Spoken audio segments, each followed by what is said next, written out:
kedudukan Sapura pada hari ini seperti mana juga pada tahun-tahun sebelumnya adalah hutang yang sangat-sangat besar, liability yang sangat besar terhadap bank, hutang terhadap bank-bank, dan juga macam kita bincang tadi, hutang terhadap pembekal yang tak dibayar, belasan bilion.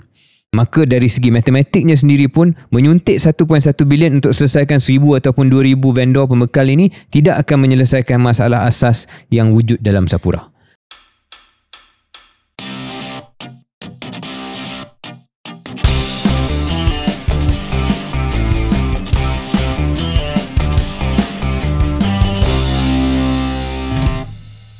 Assalamualaikum, selamat datang ke episod 148 Keluar Sekejap bersama saya Syaril Hamdan. Dan saya KJ. KJ kita masih dalam sofa, Joey sofa, yang sedang kita duduki ini. Saya dah order dah. Saya belum lagi menetapkan colour apa, warna apa yang saya nak pilih. Tapi memang saya akan order jugalah. Okay. InsyaAllah sangat baik dan selesa. KJ, sebelum kita pergi jauh dalam episod ni, sebab kita ada tetamu khas berbincang satu topik yang besar dan mungkin beberapa topik politik yang lain, macam mana keadaan pengalaman KJ sepanjang Ramadan setakat ini? Alhamdulillah, saya dapat banyak meluangkan masa di rumah. Sebab memang tahun ini saya nak banyakkan solat tarawih bersama dengan mak saya. Okay. And I've been able to do that. She's going to turn 90 on Sunday. Wow, okay. Yeah, so memang itu niat saya tahun ni, dan alhamdulillah hampir setiap malam saya dapat mengimamkan solat tarawih bersama dengan mak saya lah. Ya, tu nikmat-nikmat yang kita tak boleh tolak tepi ataupun lalai. Ya. Cuma dalam cakap tentang Ramadan ni, KJ, sudah tentu kita punya hati dan ingatan dan juga fokus kita tak boleh lari daripada Palestin dan Gaza. Sebab KJ nampak tak, masa hari pertama saya sangat tersentuh, ada video keluar begitu ramai mereka yang pulang ke Gaza boleh buat sahur besar-besaran, iftar besar-besaran. Tapi biasalah setiap Ramadan, apatah lagi Ramadan kali ini, rejim Israel akan buat serangan ataupun buat sekatan-sekatan tertentu yang sangat mengganggu kehidupan dan ibadah puasa dan juga ibadah yang lain dalam bulan Ramadan ini. Saya cuma nak ambil kesempatan sebab memang ini bulan yang sebaik-baiknya untuk kita sedekah, untuk kita zakat dan sebagainya. Saya bincang dengan Persatuan Malaysian Humanitarian Aid and Relief, MAHA. MAHA ni antara pertubuhan yang banyak membantu kerajaan, bukan hanya kerajaan ini tapi sebelum-sebelumnya pun, untuk menguruskan bukan hanya pelarian Syria tetapi dalam hal Palestin juga mereka sangat aktif. Dan apa yang saya dapat tahu daripada kepimpinan mereka, Saudara Jismi, apa yang peliknya KJ, apabila gencatan senjata telah diumumkan, waktu itulah jumlah sumbangan menurun. Sebab mungkin kita di Malaysia ni anggap bahawa dengan ceasefire maka masalah selesai. Sedangkan sewaktu gencatan senjata inilah sepatutnya kita berpusu-pusu mana ada kemampuan untuk bagi sumbangan supaya mereka boleh bangunkan semula Gaza. Pembangunan semula Gaza ni sangat besar lah, bukanlah dengan kita sumbang kita boleh selesai, tapi inilah masanya, bukan hanya bulan Ramadan tapi sewaktu ada jendela ini, maka kita kalau boleh berilah sumbangan. Saya cuma nak ambil kesempatan ini, mungkin kita boleh letak dalam video kita ini butiran-butiran untuk menyumbang kepada MAHA dengan akaun bank CIMB 8605 980459. Mereka sedang buat satu program Iftar for Gaza di mana dia menyasarkan 10,000 hidangan untuk warga Gaza yang berpuasa di bulan Ramadan ini. Jadi itu sedikit butiran, kita akan letak di show notes dan juga skrin video Keluar Sekejap ni. Mudah-mudahan dapat kita bantu sedikit sebanyak saudara kita di Palestin. Kita harap bahawa pendengar dan juga penonton kita akan menyumbang dengan pautan ataupun dengan link yang telah pun disebut oleh Syaril tadi, dan kita akan letak dalam show notes kita. Ya. KJ, mungkin satu topik yang kita nak bincang sebelum kita ada tamu lah hari ni. Kita jemput tamu kita. Tamu kita nanti ni special dan kita akan bincang topik besar dengan dia. Cuma ada satu yang saya rasa kita tak nak terlepas mengulas sekejap. soal bailout ataupun tidak bailout syarikat Sapura Energy. Secara ringkasnya, apa yang telah pun berlaku, Kementerian Kewangan melalui satu entiti telah pun membuat keputusan untuk secara teknikalnya melabuh sebanyak 1.1 bilion ringgit masuk ke dalam Sapura Energy. Tujuannya untuk membayar vendor-vendor yang kebanyakannya vendor Bumiputera, yang mana Sapura Energy ini sangat-sangat besar liability dan hutangnya. Antara hutang dan liability-nya adalah kepada syarikat-syarikat vendor yang mereka tak mampu bayar sebelum ini.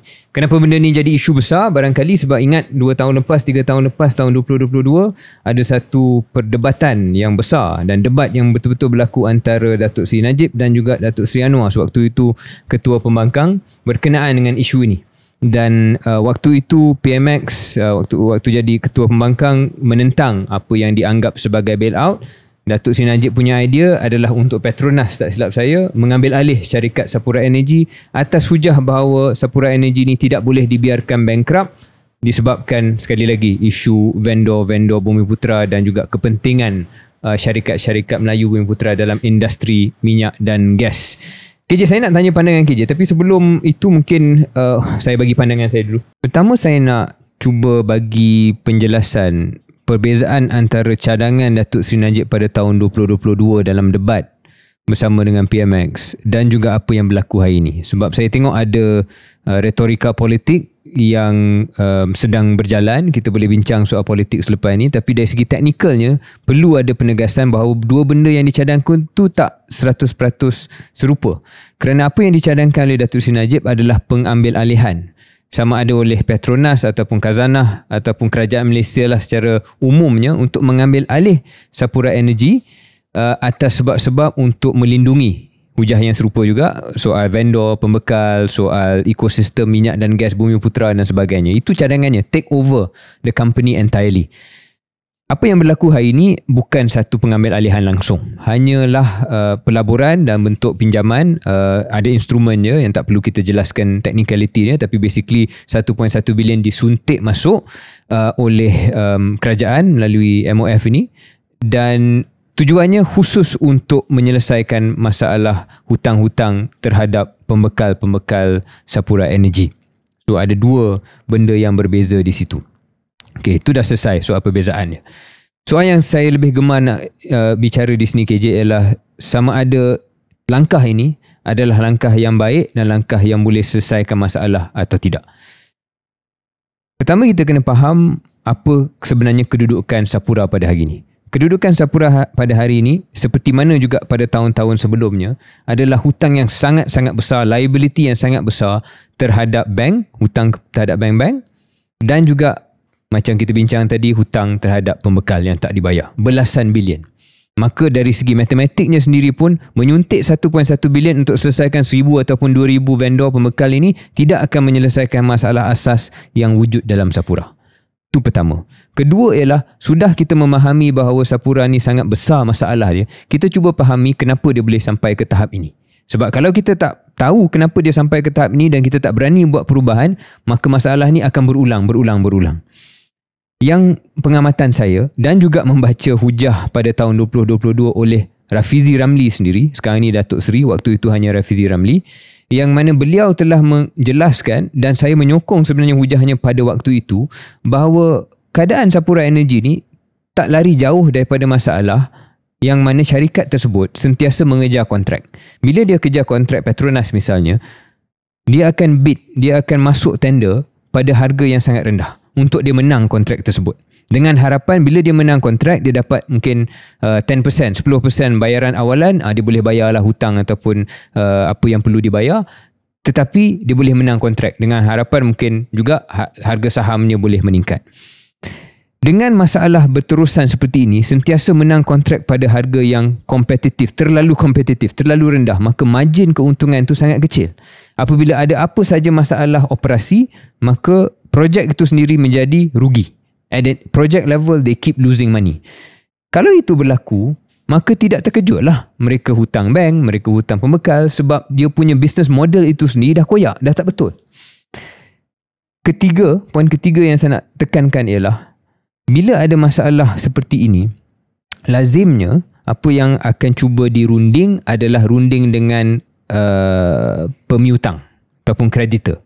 Dalam hal ini, pemiutang paling besar adalah bank. Bank sekarang ni, Sapura Energy hutang dengan bank ni mungkin lebih 10 bilion. Biasanya akan ada rundingan untuk bank mengambil apa yang disebut haircut ataupun bank mengurangkan hutang itulah.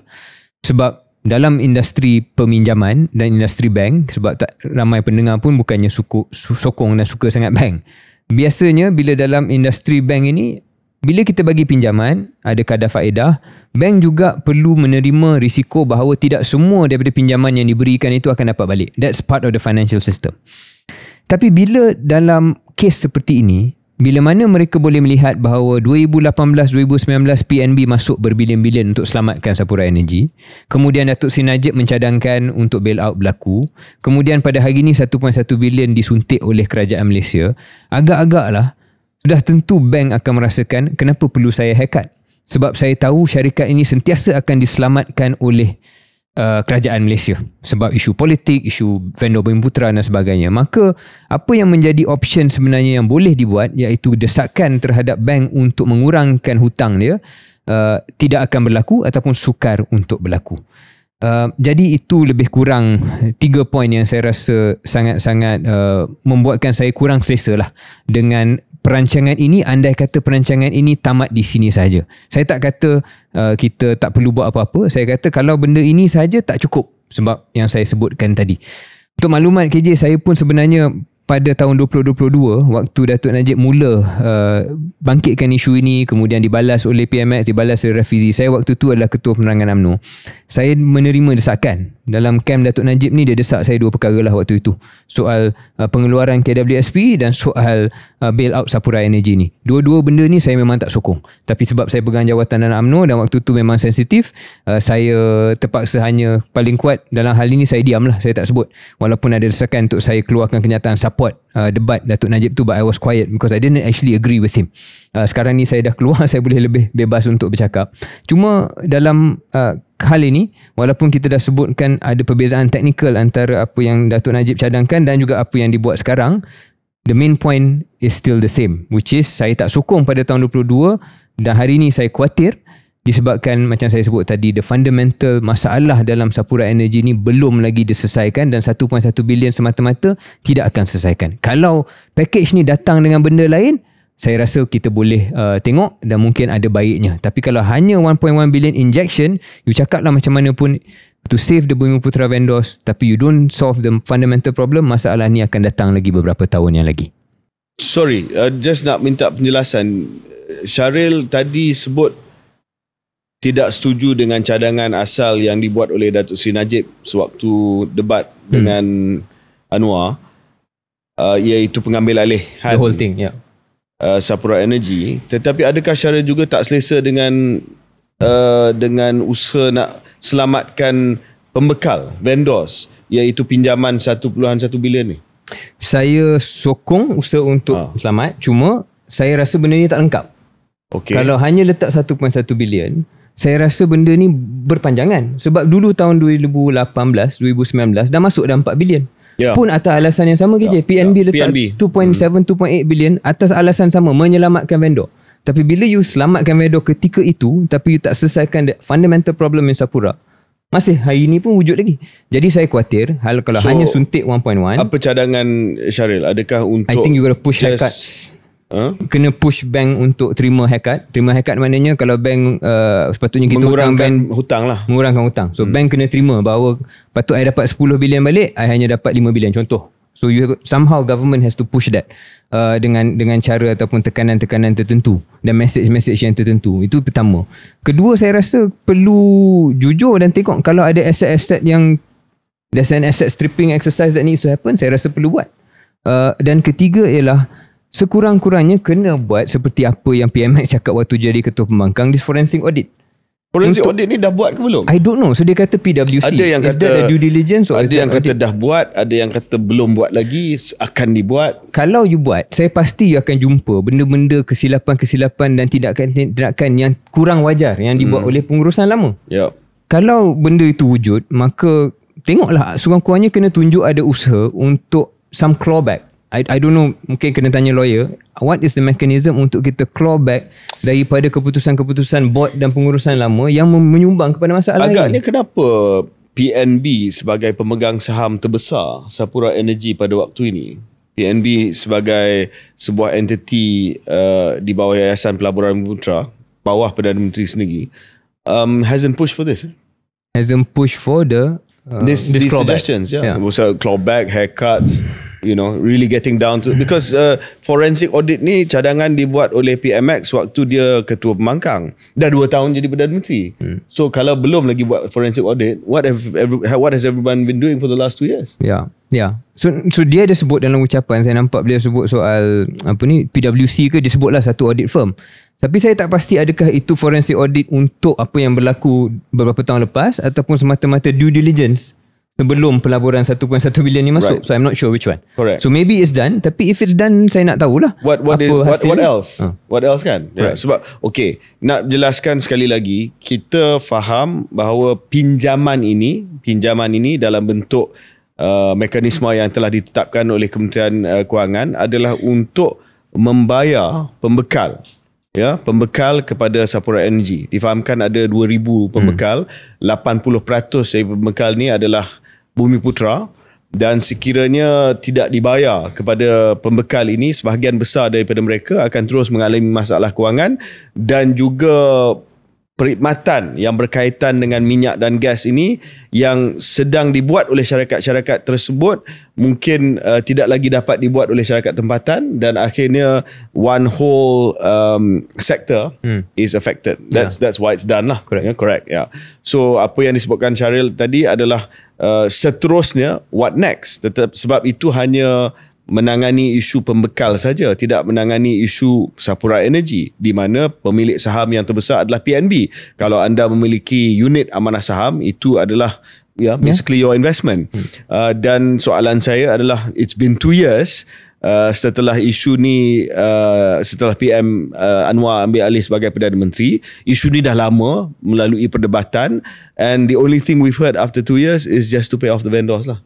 So I think either diorang just trying to kick the can down the road, or nobody's been paying attention to this. Itu yang kita paling khawatir lah. Kalau kick the can down the road, maka 4-5 tahun akan muncul lagi masalah yang serupa. Kita tahu beberapa bulan lepas ada debt restructuring plan yang dilaporkan dalam akhbar The Edge. So saya tak tahu apa butiran itu. Saya harap butiran itu membabitkan perkara-perkara yang kita sebut tadi lah, supaya ada perubahan yang tuntas ataupun perubahan yang komprehensif. Sebab nak kata ini adalah kita tukar pengurusan tahun 2021 pun dah tukar pengurusan dah. Tan Sri Syaril dah tak ada kat situ dah, tapi masih lagi wujud masalah ni. So something has to be done quite urgently, sebab macam KJ kata, ini soal ekosistem dan juga soal kita sebagai rakyat yang memiliki melalui ASB dan melalui PNB.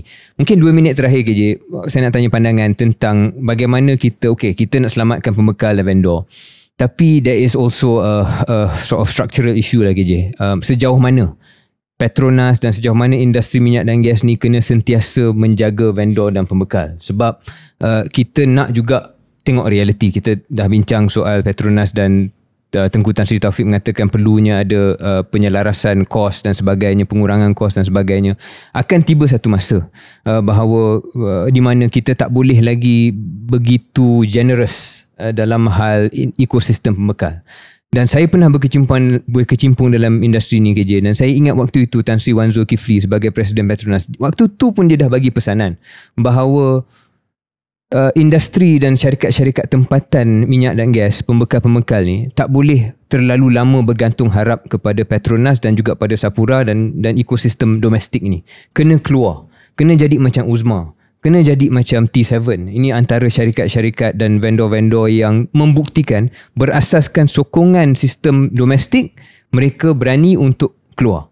Tapi berapa ramai vendor-vendor tempatan kita yang ada hasrat, disiplin dan kemampuan untuk buat perkara itu? Dan there is a moral question KJ, how much public money needs to be spent to take care of this? Dan kalau kita perlu izinkan sebahagian daripada vendor ini sama ada consolidated, maknanya dibeli dan diambil alih oleh vendor yang lain, ataupun I'm sorry to say but there needs to be a certain point where we let the markets run. And if some of these vendors have to end, they have to end. Kerana you cannot keep giving free lunch. Sebab ini bukan duit yang datang daripada mana-mana, dia datang daripada kita.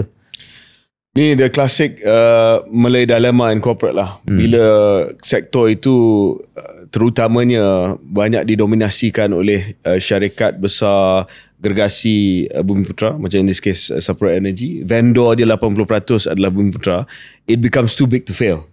You know what I mean, right? So kalau nak go to that logical conclusion of letting some of the weaker ones go under, it is too big politically to allow to fail lah.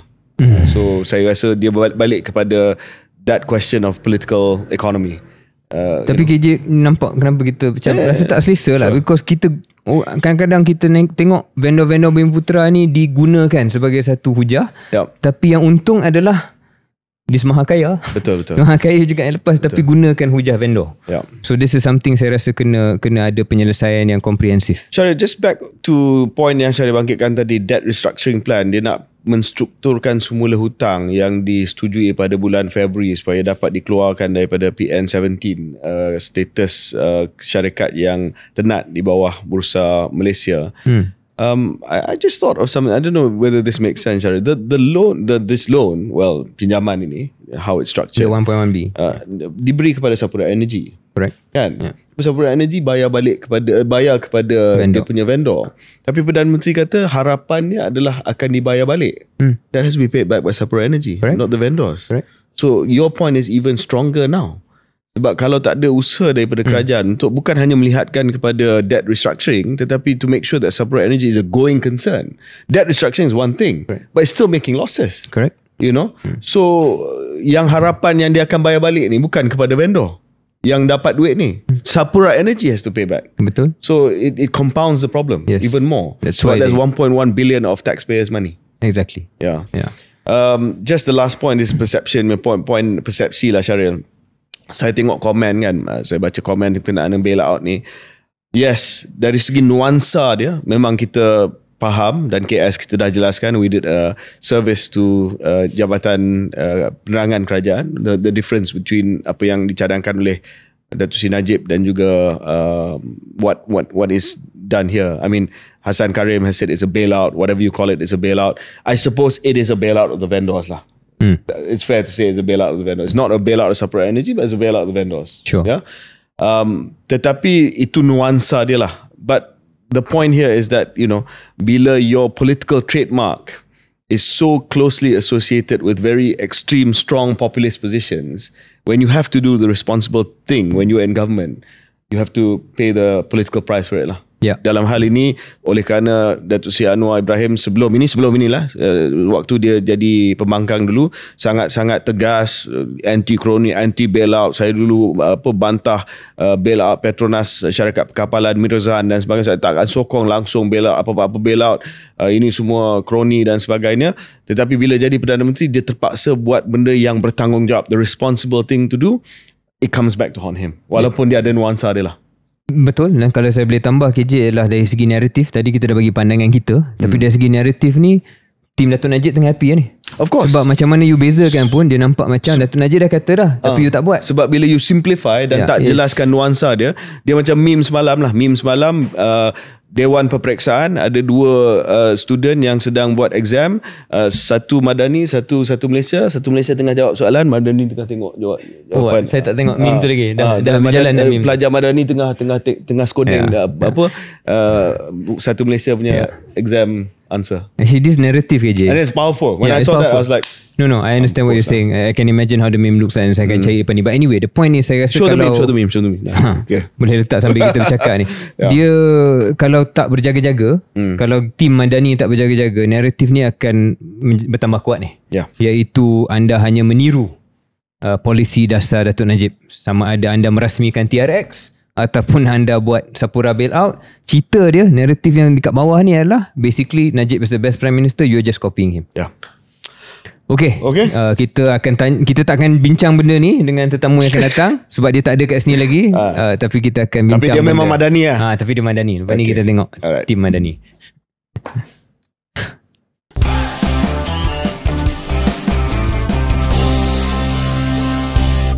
Selamat kembali ke episod 148 Keluar Sekejap.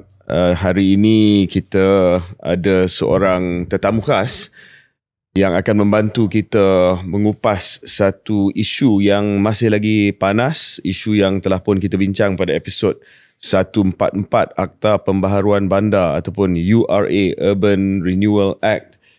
Syahrir masih lagi ingat kita punya perbincangan dengan URA ni? Ingat dalam 3-4 episod yang lepas kot. Ya. So akta ini telah pun dicadangkan oleh kerajaan dan masih lagi di peringkat semakan di Jabatan Peguam Negara. Dikatakan akan dibawa ke majlis mesyuarat Majlis Negara bagi kerajaan tempatan pada bulan 5 nanti sebelum dibawa ke Parlimen untuk dibentang dan dibahas dan diundi sama ada diluluskan ataupun tidak. Untuk makluman dan juga sebagai peringatan kepada pendengar dan juga penonton setia Keluar Sekejap, skop URA ni, Akta Pembaharuan Bandar, adalah merangkumi pembangunan semula, bangunan sedia ada dan projek terbengkalai di kawasan-kawasan bandar. Kalau kita tengok di kawasan-kawasan bandar, terutama di Kuala Lumpur, ada flat-flat yang dah usang, yang dah lama, dan juga ada projek-projek yang terbengkalai yang tak dapat dibangunkan semula disebabkan pada waktu dan ketika ini ambang persetujuan bagi pemilik-pemilik bagi bangunan-bangunan ini, bangunan strata, bangunan biasanya high rise lah, strata ni bangunan yang bertingkat, dia memerlukan persetujuan sebulat suara. Tetapi mengikut akta ini, ambang persetujuannya antara 75 hingga 80% persetujuan pemilik. Jadi bukan semua perlu setuju, tetapi hanya 75 hingga 80% saja, dan hanya 51% pemilik untuk projek terbengkalai. Dan ini rasionalnya adalah ini adalah sesuatu yang akan memudahkan flat-flat ini dapat dibangunkan semula ataupun diselamatkan bagi projek terbengkalai dan juga dapat meningkatkan lagi tahap kesejahteraan rakyat di kawasan-kawasan bandar melalui pembangunan semula. Dan ada 1-2 contoh pembangunan semula bandar yang dilaksanakan yang telah pun berjaya, seperti mana yang kita sebut pada episod-episod yang lepas, seperti Razak mention yang satu ketika dahulu dibangunkan semula dan pada waktu itu pampasan yang diberi kepada pemilik asal dilihat sebagai sangat-sangat adil, dan juga flat ataupun hartanah yang diberi sebagai gantian kepada mereka itu dilihat sebagai satu projek ataupun satu unit yang lebih baik sebab dia punya kawasan dalaman dia lebih luas. Tetapi apabila akta ini dibangkitkan, banyaklah dia punya bantahan dan kritikan. Ada yang saya rasa ada yang berasas, ada yang boleh dikatakan sensationalist. Syahrir mungkin nak kupas sedikit sebelum kita perkenalkan tetamu kita, some of the criticisms towards the act, and then maybe saya boleh tambah sikit lah. Ya, KJ. Penjelasan yang tuntas. Cuma dari segi kritikan yang telah pun dilemparkan ataupun diterima terhadap cadangan ini, dia banyak berkisar. Satu adalah isu berkaitan dengan kedudukan Bumiputera. Saya rasa itu mungkin 70-80% daripada punca kritikan itu datang daripada hujah-hujah sewaktu dengan isu kedudukan Melayu Bumiputera di kawasan bandar. Sebab andaiannya, dan saya rasa andaian ini tidaklah tersasar, kebanyakan orang Melayu yang duduk di kawasan bandar ni adalah mereka yang berpendapatan sederhana ataupun rendah berbanding dengan kaum-kaum lain di kawasan yang urban ini, kawasan bandar ini, dan dikuatiri bahawa andai kata ada pembaharuan bandar, maka yang sedia ada duduk itu, adakah mereka akan kehilangan tempat tinggal? Adakah mereka akan tinggal di kawasan pesisiran bandar, dah tak boleh duduk di kawasan bandar lagi? Ataupun lebih teruk daripada itu, mungkin itu antara yang ditakut-takutkan ataupun yang disebut sensasi itulah. Dan di manakah kebenaran kepada dakwaan ataupun kekhawatiran ini? Ada juga sedikit soal kekhawatiran ataupun kritikan yang bukan sangat berkaitan dengan Bumiputera, KJ. Saya rasa berkenaan dengan hak. Adakah adil sekiranya ambang itu diletakkan 51% ataupun 80%, sedangkan kita sebagai pemilik, contohnya kalau kita hold out, kita tak nak setuju kepada pembaharuan itu disebabkan majoriti setuju, kita terpaksa ikut. Adakah itu adil? Itu pun menjadi pertimbangan lah yang saya rasa lain sikit daripada saya rasa kekuatan right to Bumi property Putra. itu sesuatu yang terkandung dalam Perlembagaan Persekutuan. Betul, artikel 13 Ya. tak silap saya.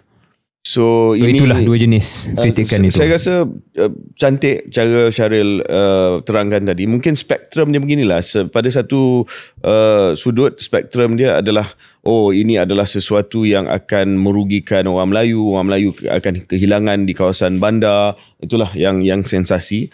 Tetapi kalau kita ambil di sudut yang satu lagi daripada spektrum ini, ia lebih kepada isu kelas dan bukan isu ras, isu kaum. Kalau kita lihat daripada isu kelas, mungkin dia kurang sensasi, tetapi ada perkara yang perlu dijawab sebab ramai penghuni flat-flat ini adalah mereka yang datang daripada pendapatan rendah dan sederhana rendah, apa yang dikenali selama ini sebagai B40.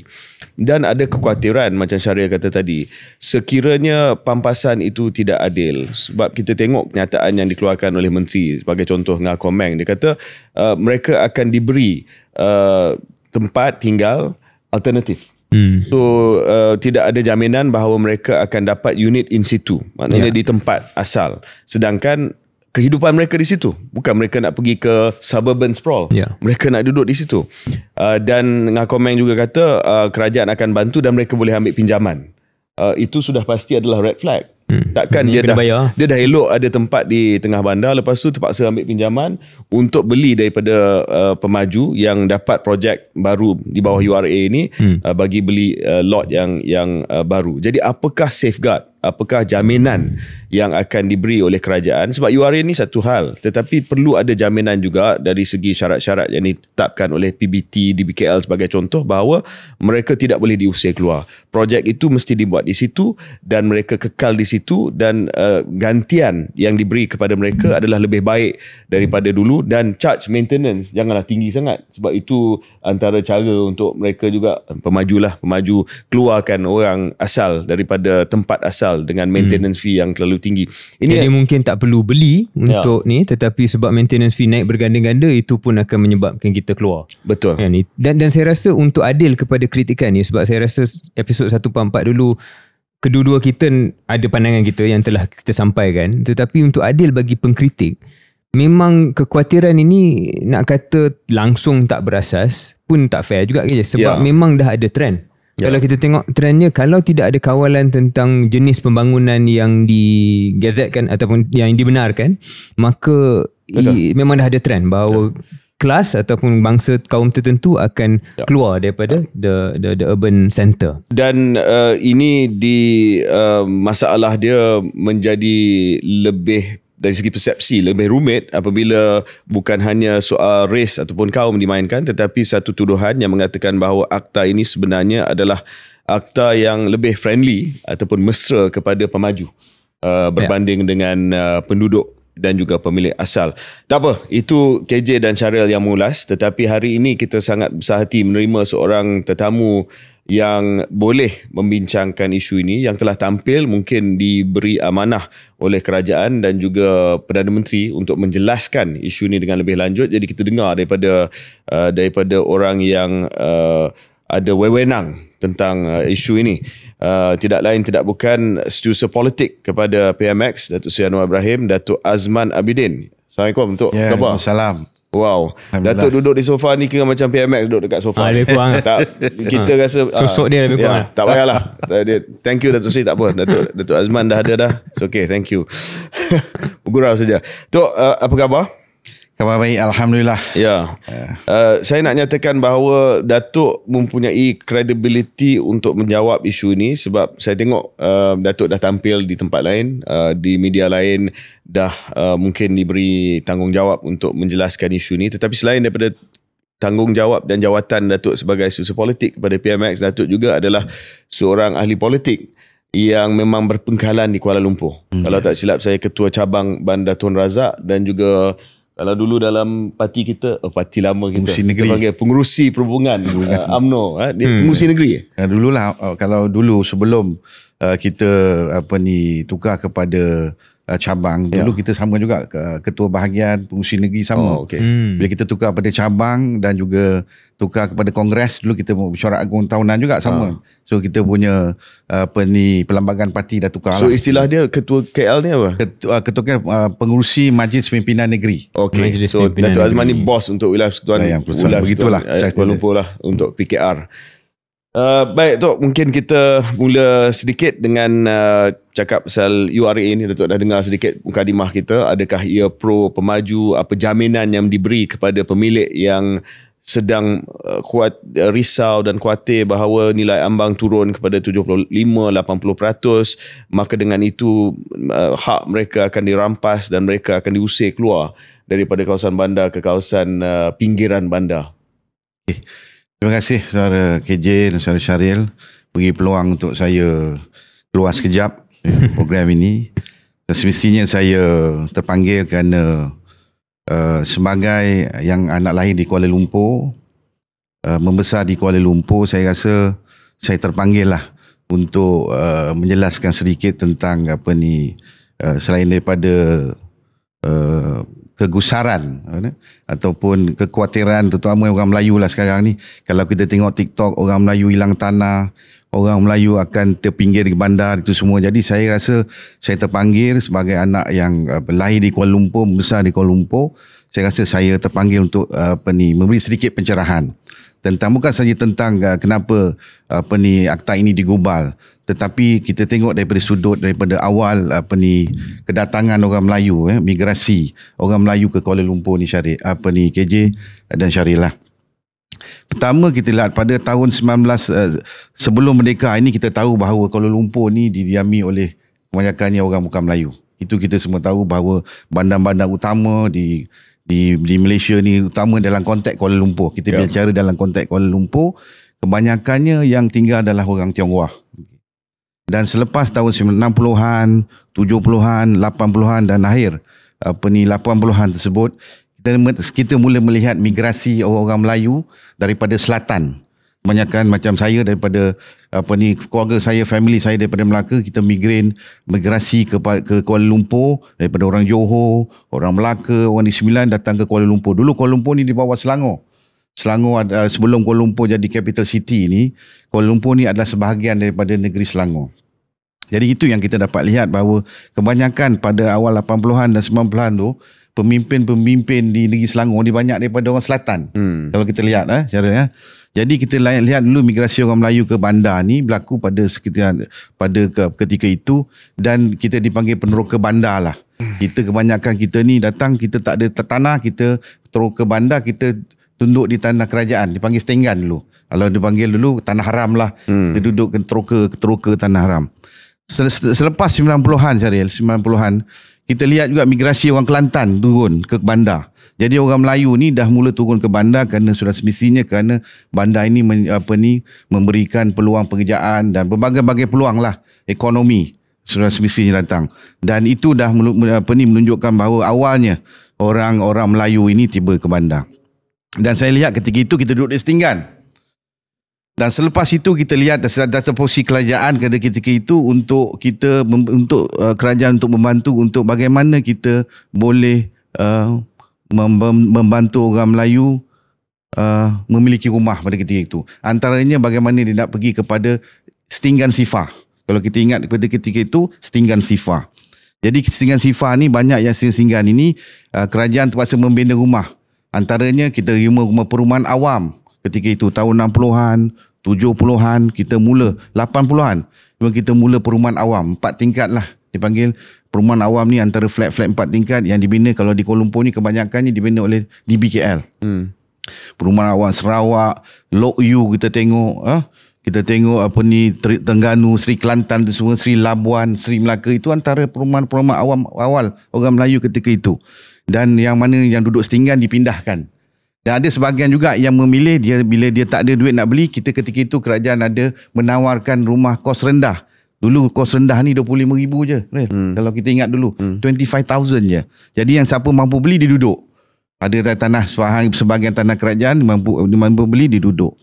Dan apa berlaku apabila kita sudah semestinya apabila tanah tu dimajukan ialah Sudah semestinya of course kita akan memajukan tanah tersebut bersama dengan pemaju-pemaju lah yang dipilih oleh kerajaan.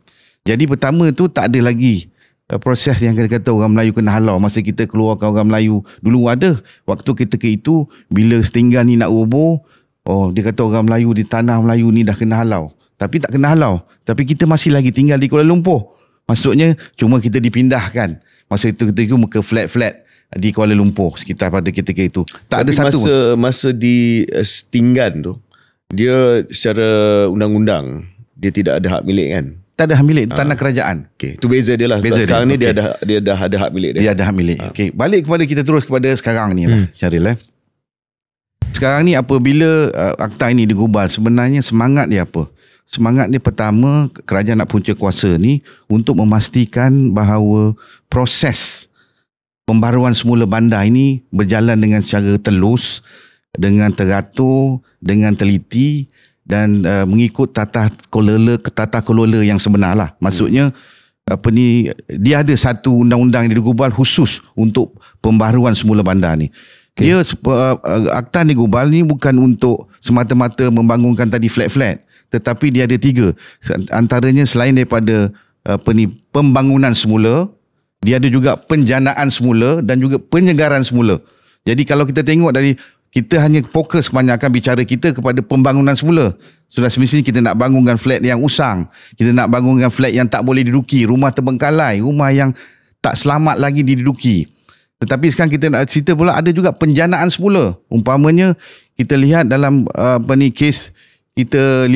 kes Kampung Moten umpamanya.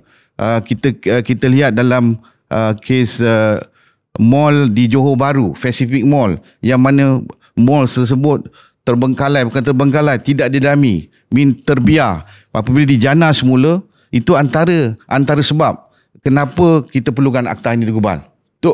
Sekarang ni ada akta perancangan bandar dan desa.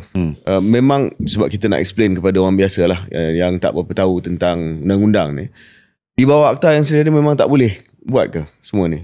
Tak, itu sebab kita gubal akta itu. Akta itu berkaitan tetapi dia tidak komprehensif. Itu sebab kita perlukan akta yang komprehensif, yang menyuruh, yang mana akta ini sebenarnya bukan memaksa, Syarif. Kalau kita tengok daripada segi tadi konsep threshold tadi, persetujuan 75% bagi bangunan yang lebih 30 tahun.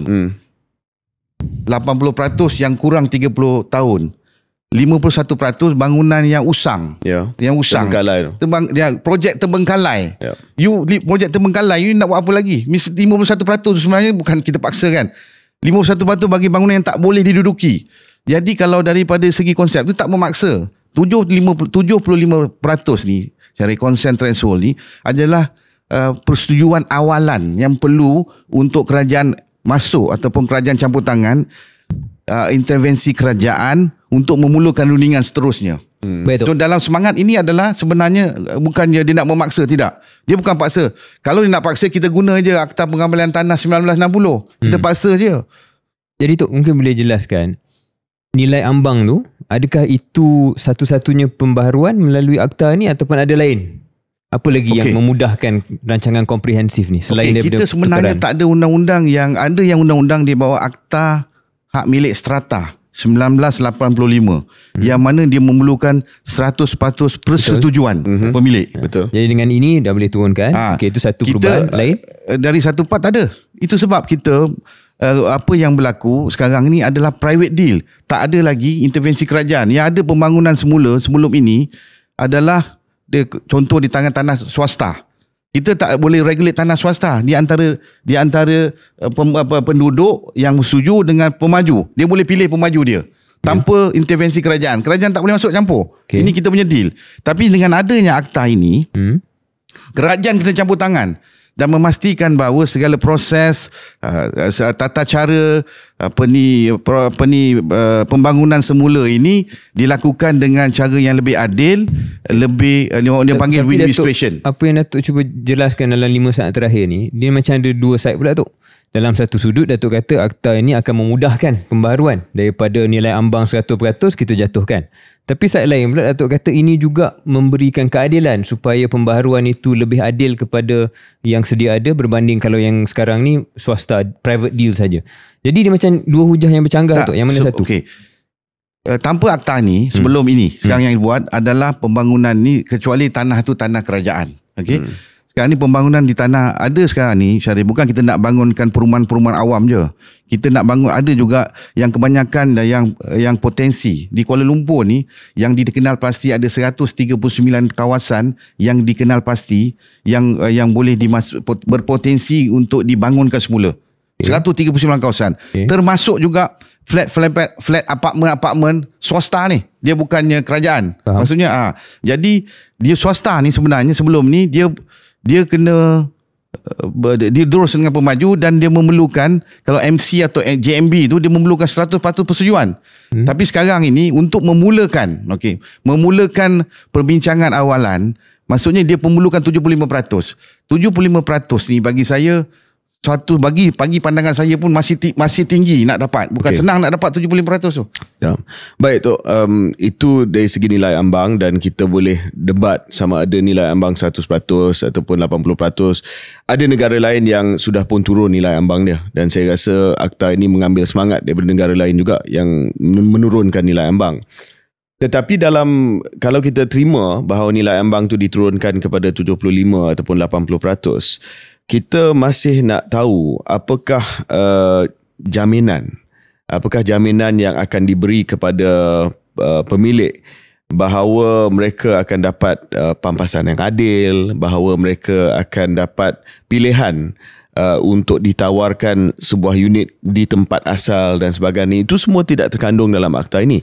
Jadi sebab itu ramai yang gusar bahawa akta ini menurunkan nilai ambang, tetapi dari segi jaminan bahawa mereka tidak akan diusir keluar ataupun mereka tidak ada kemampuan untuk duduk di tempat yang asal itu, memang tidak nampak dalam dia lebih kurang macam inilah. Kita akan gubal akta ini sebagai mulakan perbincangan, lepas tu kita akan runding, tetapi trust me lah, you will be taken care of. Susah macam tu. Tak. Okey, dalam URA ni semangat dia dalam prinsip, dia ada 10 prinsip dalam URA ni. Antaranya ada 4 prinsip utama yang related kepada ni adalah pertama persetujuan tadi, persetujuan ambang. Kedua, pengekalan hak milik tanah tersebut. Maksudnya dia mesti duduk di situ. Dia mesti kekal di situ. Maksudnya kalau dia buat rumah satu, dia akan dapat satu balik. Itu. Maksudnya ataupun lebih. Balasan lebih wajar. Dia lebih. Maksudnya lebih besar. Lebih besar, macam contoh kita ambil dalam konteks Kampung Kerinci. Kampung Kerinci dulu 400 square feet. Sekarang dia dah jadi 820 square feet. Nilai dulu 70,000, sekarang dah jadi 450,000. Untung ke rugi? Itu fakta. You kena terima bahawa dia dapat lebih besar sesuai. Kita lihat Razak mention tadi, you bagi tahu. Razak mention dulu Syaril, KJ, unit satu bilik dia 390 square feet tau. Dan 2 bilik dia 500 square feet. You bayang kalau anak dia 8 orang. Dulu anak orang ramai-ramai. Sekarang mungkin 2-3 orang. Jadi sekarang dia dah dapat 800 lebih square feet. Nilai dah jadi 200,000 lebih. Dengan ada lagi, dia ada pasar, dia ada kedai Merdeka, dia ada sukan, kawasan riadah yang lebih selesa. Jadi saya rasa tak nampak orang Melayu kena usir pun. You tanya orang Razak mention dengan orang Kampung Kerinci, ada tak orang kena keluar hantar ke negeri Kelantan ke, hantar ke Melaka balik? Tak ada. Jadi dia dapat lebih selesa. Cuma dia khawatir tadi mungkin akta tu tak jelas, tapi saya nak bagi tahu 10 prinsip utama tu antara tadi pengekalan hak milik, kemudian kepentingan pemilik dan juga charge perkhidmatan tadi pun dimasuk dalam prinsip tadi. Ada had. Yes. Kemudian tempat kawasan pemindahan sementara yang kondusif. Maksudnya itu termasuk dalam prinsip utama tadi yang akan dibincangkan ataupun dalam akta nanti. Sebab dalam prinsip nanti dalam akta ni begini. Kenapa akta ni digubal? Antaranya itulah tadi, selain daripada ketelusan, tata cara, dia juga memastikan bahawa sebenarnya dia memberi keutamaan kepada kepentingan atau perlindungan kepada hak milik tersebut. Prinsip tu kita faham tu. Okay. Kedua, dia ada contingency plan. Okay. Maksudnya sekiranya dia pemajuan tu semua gagal, dia ada exit plan dipanggil. Itu antara yang akan tergandung dalam akta sebut. Dia ada 5 bahagian Syaril. So ada satu-satu bahagian nanti lebih detail tu mungkin kita tak boleh nak kupas pada sekarang ni, tapi boleh kita lihat nanti pada ni lah. Saya rasa apa yang kita minta hari ni Datuk adalah prinsip itu terkandung lebih daripada prinsip. Tetapi dalam penggubalan akta yang masih lagi kita belum tahu lagi sebab masih lagi tengah dimurnikan dan disemak di Jabatan Peguam Negara, ada syarat-syarat yang ketat. Dan syarat-syarat yang ketat itu membawa juga kepada pelaksanaan di peringkat PBT itself. Sebab akta ini akta induk. Lepas tu dia kena follow through dengan PBT. Maksudnya Majlis Bandaran, Majlis Bandaraya, Dewan Bandaraya Kuala Lumpur tak bagi pengecualian. Langsung kita risau dia bagi pengecualian. Okey, pemaju minta ada pengecualian kepada contoh kepada 1 for 1 di projek tertentu. Jadi bagi pengecualian. Itu yang pengecualian maintenance fee. Itu yang orang risau tu. Itu dia dipanggil dalam prinsip ini, antaranya adalah dia ada tripartite. Maksudnya kerajaan, apabila adanya akta ni, kerajaan akan campur tangan, penduduk dan juga pemaju. Pemaju ni dipilih apabila semua dah setuju dan dia boleh memilih, maksudnya mana pemaju yang bagi paling terbaik.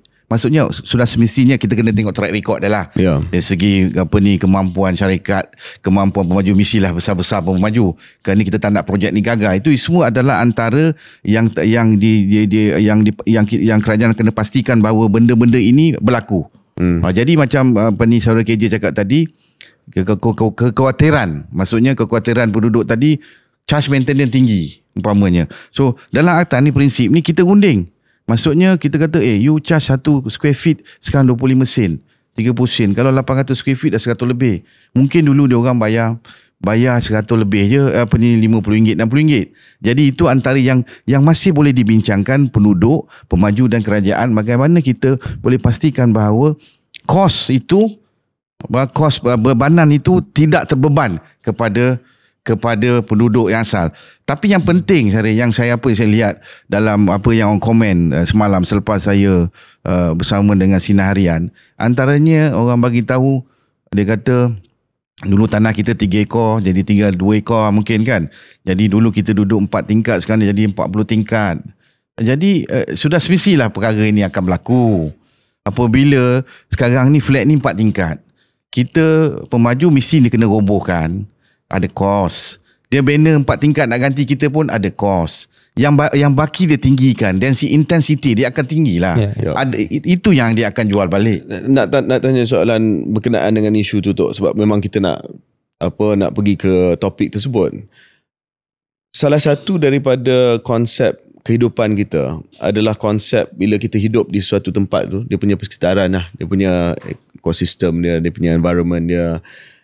Dengan mudah ceritalah, katalah ada satu flat, sekarang ni flat yang tak berapa tinggi, diambil bukan diambil alih tapi menjadi projek di bawah URA.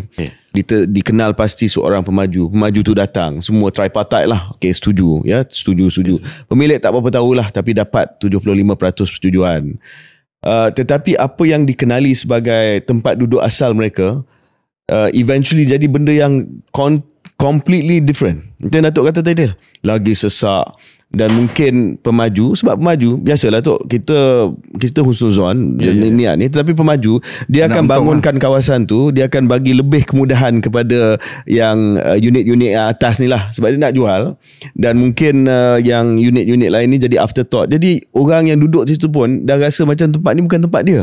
Dah jadi kawasan yang lagi mewah, yang lagi atas. Kedai-kedai pun kedai-kedai yang mungkin tidak KJ pergi, yang jenis kedai KJ pergi, yang jenis kedai syariah pergi, yang ialah bukan kedai mampu milik ni dan sebagainya, kos rendah dan sebagainya. So itu juga Datuk sebagai anak jati KL, mungkin Datuk sendiri rasa bahawa this is a worry kalau kita sendiri tidak letakkan syarat-syarat tertentu untuk maju kan. Setuju Syaril, saya punya KJ saya setuju. Dia ada nostalgia lah, dia panggil, bila nak kena roboh rumah kita. Dalam rumah orang Setinggan dulu pun aku dah sebiasa duduk sini, dah rasa rumah kita duduk puluhan tahun. Tetapi URA ni bagi tahu rumah yang lebih 30 tahun ke atas dia kena 75%. Maksudnya majoritinya 75% tu kena setuju nak dibangunkan. Kedua, contoh flat macam mana tu? Sebagai orang boleh okey, kita ambil flat Sri Labuan. Contoh. Saya ambil kira dalam flat Sri Labuan dalam konteks Parlimen Bandar Tun Razak. Parlimen Bandar Tun Razak ni kita ada satu flat yang dikatakan akan dijadikan pembangunan semula. Ni flat 4 tingkat lah.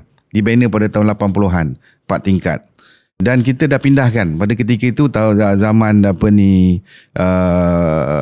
Kerajaan Malaysia Nasional dah pindahkan dia orang, dah bagi dia orang flat. Apartment dia panggil Razak Mas 2 dia panggil. 800 square feet dia orang dapat sekarang. Rumah dulu dia kerajaan jual kat dia 30,000 yang 2 bilik, yang 18,000 1 bilik. Jadi sekarang dia dapat rumah dah jadi dia selesa. Tetapi ada sebahagian yang own rumah tu dia tak nak pindah. Dalam 10% tak sampai lah. Mungkin dalam 5% tak nak pindah. Dia kekal. Dia tak nak pindah. So dipikir bahawa masa ni memang tak ada lagi plan untuk bangunkan segera. Tetapi mereka ni tak nak pindah. Dia owner, dia kata yang lain semua dah pindah. Jadi antara lain yang dia bagi tahu pada kita, saya sebagai ni kan, dia kata ini tempat kenangan lama, sayang rumah ni walaupun kecil, kita dah sesuai kat sini. Itu antara yang ni lah. Tetapi Syaril, kalau bangunan tu dah usang, maintenance dia dah tinggi, dan ada sebahagiannya dia punya structure, dia punya kumbahan punya sistem pun dah tak boleh pakai, kita tak boleh duduk lagi. Kita tahu kita sayang, tapi dia ada umur dia. Macam kita juga ada umur dia. Jadi kalau bangunan tu dah tua, you pun dah tua. Kadang-kadang yang duduk tu generasi pertama, dia dah 70 tahun. Dia nak naik flat tu 4 tingkat tu, kadang-kadang dia boleh masuk hospital. Jadi kan dia boleh masuk hospital. Jadi kenapa mesti kita nak fikir? Dan kita dapat ni ada flat, ada lift umpamanya, dan pasarana. Okey, dalam konteks ini dia akan jadi apa yang kita tahu bahawa pembaruan bandar ni antara lain ini memastikan bahawa kawasan tersebut adalah vibrant, lebih dikata lebih selesa, lebih economically orang kata lebih selesa untuk diduduki, didiami, kejiranan yang saya rasa yang baik untuk semua. Jadi ini dah ambil kira, bukan kita pack semua pada orang yang nak melepaskan batuk di tangga, tidak. Dan saya nak komen sikit, KJ bagi tahu bahawa di Kuala Lumpur ni dia ada kawalan pembangunan. Kalau kita nak masuk apa-apa saja plan pembangunan, syarat-syarat pembangunan pemajuan suatu kawasan tu antaranya intensiti dia. Sudah semestinya dia ada intensiti tu akan tinggi lah. Pemaju akan minta, okey, dia nak buat rumah yang 800 square feet, nak ganti, yang nak jual affordable home, dia akan minta plot ratio tinggi. Of course, plot ratio tinggi ni dia akan macam di Dewan Bandar Kuala Lumpur, dia ratio dia, kalau yang affordable home ni katakan plot ratio dia 1:4 ataupun 1:3, 1:4. Yang flat yang dipanggil bukan flat, apartment yang dipanggil harga bebas, dipanggil selalunya harga bebas, kan, yang 400,000 ke atas lah. Yang 400,000 ke atas ini dia akan minta tinggi, dia nak lebih pasal dia nak jual, nak untung lah pasal dia dah cover kat sini, subsidi sini. So dia ada ratio dia, you naikkan ni, kita akan naikkan yang ini. Maksudnya keseimbangan orang Melayu tu, kebanyakan affordable home ni orang Melayu yang duduk. Affordable home ni M40, B40 duduk dia 300 ke bawah. Dan di Kuala Lumpur yang special, PM kita dia dah lancarkan room residency madani, harga bawah 200,000 KJ, 200,000 ke bawah. So ini mesti ada wajib. Kalau projek baru, you mesti ada elemen madani, at least kena ada 20% atau 30% yang 200,000 ke bawah. Maksud ini antaranya yang kerajaan nak bahawa semua orang boleh duduk di Kuala Lumpur. Jadi macam dalam konteks tadi, terpinggir orang Melayu terkeluar, orang Melayu terkurang. Apabila rumah affordable home dibina lebih banyak, dulu 4 tingkat, sekarang dah jadi 40 tingkat katakan. Dia boleh jual pada orang mampu milik kepada orang lain, termasuk orang Melayu lah. So mana perginya orang Melayu kena halau? Tak ada. Saya ada beberapa soalan tu, tapi saya gemar dengan penjelasan tadi dari segi perlunya kita mengimbangi antara nostalgia dengan keperluan praktikal lah. KJ selalu ejek saya elit, walaupun dia sebenarnya elit, tapi tak ramai yang mungkin tahu. Saya membesar dalam flat PKNS, flat 4 tingkat yang Datuk sebut baru, dekat Seksyen 8 Bukit Cerakah kat Shah Alam. Sampai ke hari ni bila saya drive pergi Shah Alam, saya akan tengok, dan flat tu macam tu juga, masih macam tu. Dan biasa waktu kita nak buat, waktu saya bertanding pilihan raya dulu, kita nak tunjuk nostalgia kita membesar macam mana. Saya pergi balik buat video, gate yang sama, pintu yang sama, tangga yang masih usang. Jadi saya secara peribadi, kalau tengok episod 144 lepas pun, saya memang dari segi prinsipnya saya faham URA ni kenapa ada baiknya. Cuma dalam konteks kita wawancara Datuk sekarang, saya kena panjangkan juga soalan dan kritikan daripada pendengar kita yang dia memahami apa yang Datuk sebut. Cuma kalau prinsip-prinsip yang Datuk sebut tadi itu, saya rasa tanpa akta ini pun, cakap dengan siapa pun dia kata begitu. Tapi realitinya tu, selama puluhan tahun ini, apabila kita tak mengawal jenis pembangunan yang naik, maka dengan natural dia, mungkin niatnya bukan begitu, tapi secara dengan organiknya memang akan terpinggir. Memang demografi di kawasan itu akan berubah. Jadi apa yang Datuk sebut ini, adakah dengan sistem tripartite di mana kerajaan kena bersetuju, kalau saya faham apa yang Datuk sebut, kerajaan kena bersetuju dengan apa-apa pembaharuan every project, dengan juga prinsip-prinsip yang telah Datuk jelaskan tadi, Datuk boleh duduk sini jamin bahawa bawah URA ni ia tidak akan berlaku. Penggantian itu walaupun tidaklah diusir, tapi penggantian demografi itu tidak akan berlaku seperti mana sekarang ni berlaku. Okey, saya tak boleh nak jamin, tapi apa yang ada yang digubal di dalam akta itu, itulah prinsip utamanya. Antaranya kawasan-kawasan tersebut hak milik itu kekal. Itu dijamin. Maksudnya you hilang satu, you akan dapat satu. Di situ. Dia tak hantar you ke Kota Baru, dia tak hantar you ke Johor Bahru, atau ke Melaka, ke New Zealand, tak. Okay, dia akan letak you di situ. Itu antara prinsip dia, prinsip utama dia. Kedua, persetujuan tadi. Kalau katakan orang Melayu di situ rasa kita tak setuju dan majoriti tak setuju, tak adalah berlaku. Walaupun dia dah 50 tahun sampai bangunan tu roboh. Roboh macam mana baru boleh kita bangunkan lah. Dah roboh tak boleh orang duduk, baru boleh bangun. Maksudnya lah. Maksudnya tu pasal dalam akta ni kita lihat tak ada memaksa pun. Bukan kerajaan, ada yang di komen tu rampasan tanah kerajaan. Mana kerajaan rampas? Faham. Ini 75%. Itu Kadang-kadang terlalu ekstrim. Memang betul. Memang ada fake news. Ada fake news tu.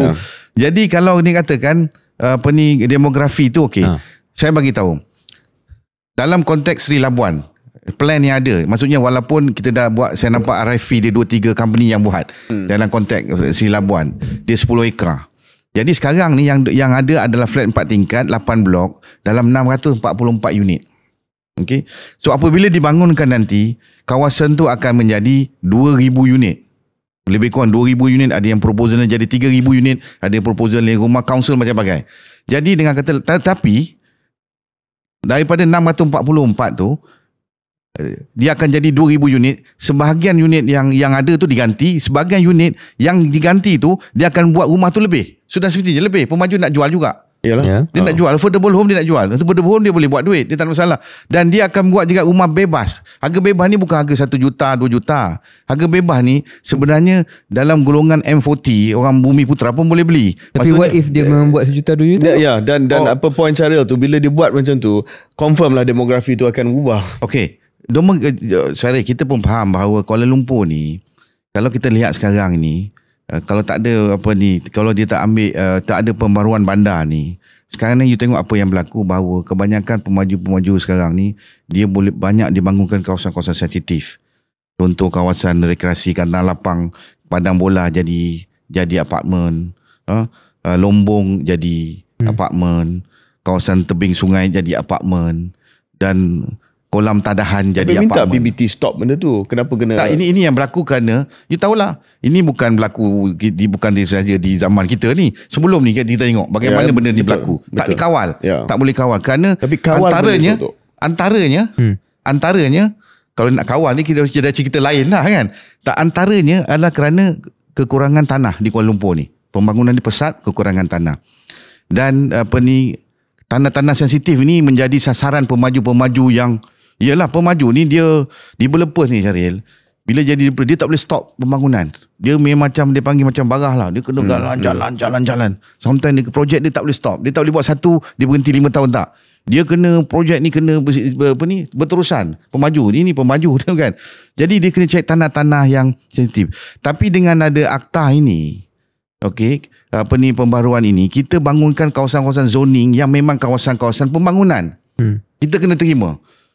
Kita kena terima. Dan demografinya kebanyakannya apabila dia bina, orang Melayu yang majoritinya akan duduk. Walaupun you kata bukan Melayu, tetapi orang Melayu yang majoritinya akan duduk juga. Kerana affordable home ni, kalau dasar di Jabatan Wilayah Persekutuan tu, dia mesti, apa yang kita lihat, apa yang ada sekarang, saya tak nak ceritakan yang lepas. Apa yang ada sekarang ni, 90% affordable home ni adalah yang duduk orang Melayu. Takkan kita tak nak bagi orang bukan Melayu pun duduk sekali. Kita kena terima ada juga orang bukan Melayu yang susah. So kita harap bahawa hanya sebahagian kecil daripada pembangunan semula ni adalah yang free market home lah. Okey. Orang kaya ni Syaril macam KJ. Dia tak nak duduk dengan orang tak ini tak ada masalah tu. You tak nak duduk dengan orang flat. Dia tak boleh duduk kalau sebelah dia duduk harga rumah ni 1 juta 2 juta.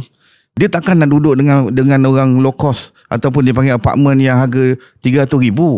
Dia tak boleh kongsi. Sebab apa? So pembangunan semula tu Datuk rasa jurang dia tak besar sangat lah. Pembangunan semula di kawasan-kawasan, kecuali kawasan-kawasan elit ni, you nak dapat persetujuan tu memang susah lah. Orang kaya ni dia susah nak apa ni, nak ni sampai dia lupus lah. Tapi soalan KJ maknanya dalam yang dibangunkan semula selepas dapat persetujuan tu, di bawah URA nanti yang pasaran bebas punya rumah tu pun takkan mahal sangat lah apa yang Datuk bukan buat. Tak mahal. Dia pasaran bebas ni kalau dia tengok, dia kalau kita tengok dah sekarang ni Syaril, kita tak boleh cakap lah. Kebanyakan kalau harga rumah ni 500,000 ke bawah ni, orang Melayu kita kurang belilah. You terima hakikat tu. 500,000. So saya cerita 1 juta lah. So apa yang kita tengah tanya ni, kita andaikan bila berlaku URA, pengambilan semula sebuah flat, maka apa yang Datuk suggest ni andaikan adalah pemaju tidak akan bina sesuatu yang terlalu tinggi harga dia di kawasan itu sebab orang kaya tak nak duduk dengan orang berpendapatan rendah. Maksud saya itu dalam konteks kalau kita lihat sekarang. Tetapi maksud saya kawalan yang menentukan pembangunan tersebut adalah PBT. Yes, itu yang kita cakap tadi. That's what saya kata. PBT yang ada sekarang ni, dia contoh you nak buat sini kawasan ini affordable home. Ini Badani 1 blok. Affordable home 2 blok. Harga bebas 2 blok untuk mengimbangi kawasan tersebut. Jadi itu adalah salah satu syarat pembangunan yang ada sekarang. So akan ada lah. Syarat tu memang ada sekarang. Bukan ada. Dah ada. Di Kuala Lumpur ni dibikinlah ketetapkan ni cara tu. You nak kebanyakan yang harga yang mahal ini, kebanyakan tanah-tanah milik swasta pemaju. Dia akan buat harga mahal. Dan itu pun ada kuota Bumi Putera yang dia kena meet 30%. Walaupun harga 1 juta, you kena jual 30% kepada orang Bumi Putera. Itu syarat dasar perumahan negara dah ada. Tapi kita tahu banyak unit tu tak boleh beli, jual. Tak boleh jual. Dia terpaksa kadang-kadang dia bayar denda, dia lepaskan unit tu. Dia sengaja, kadang-kadang sengaja pun. Ya, itu mungkin lah kan. Tapi kebanyakannya orang kita tak boleh beli ni. Okey, mungkin kita break sekejap dan kita kembali selepas ini.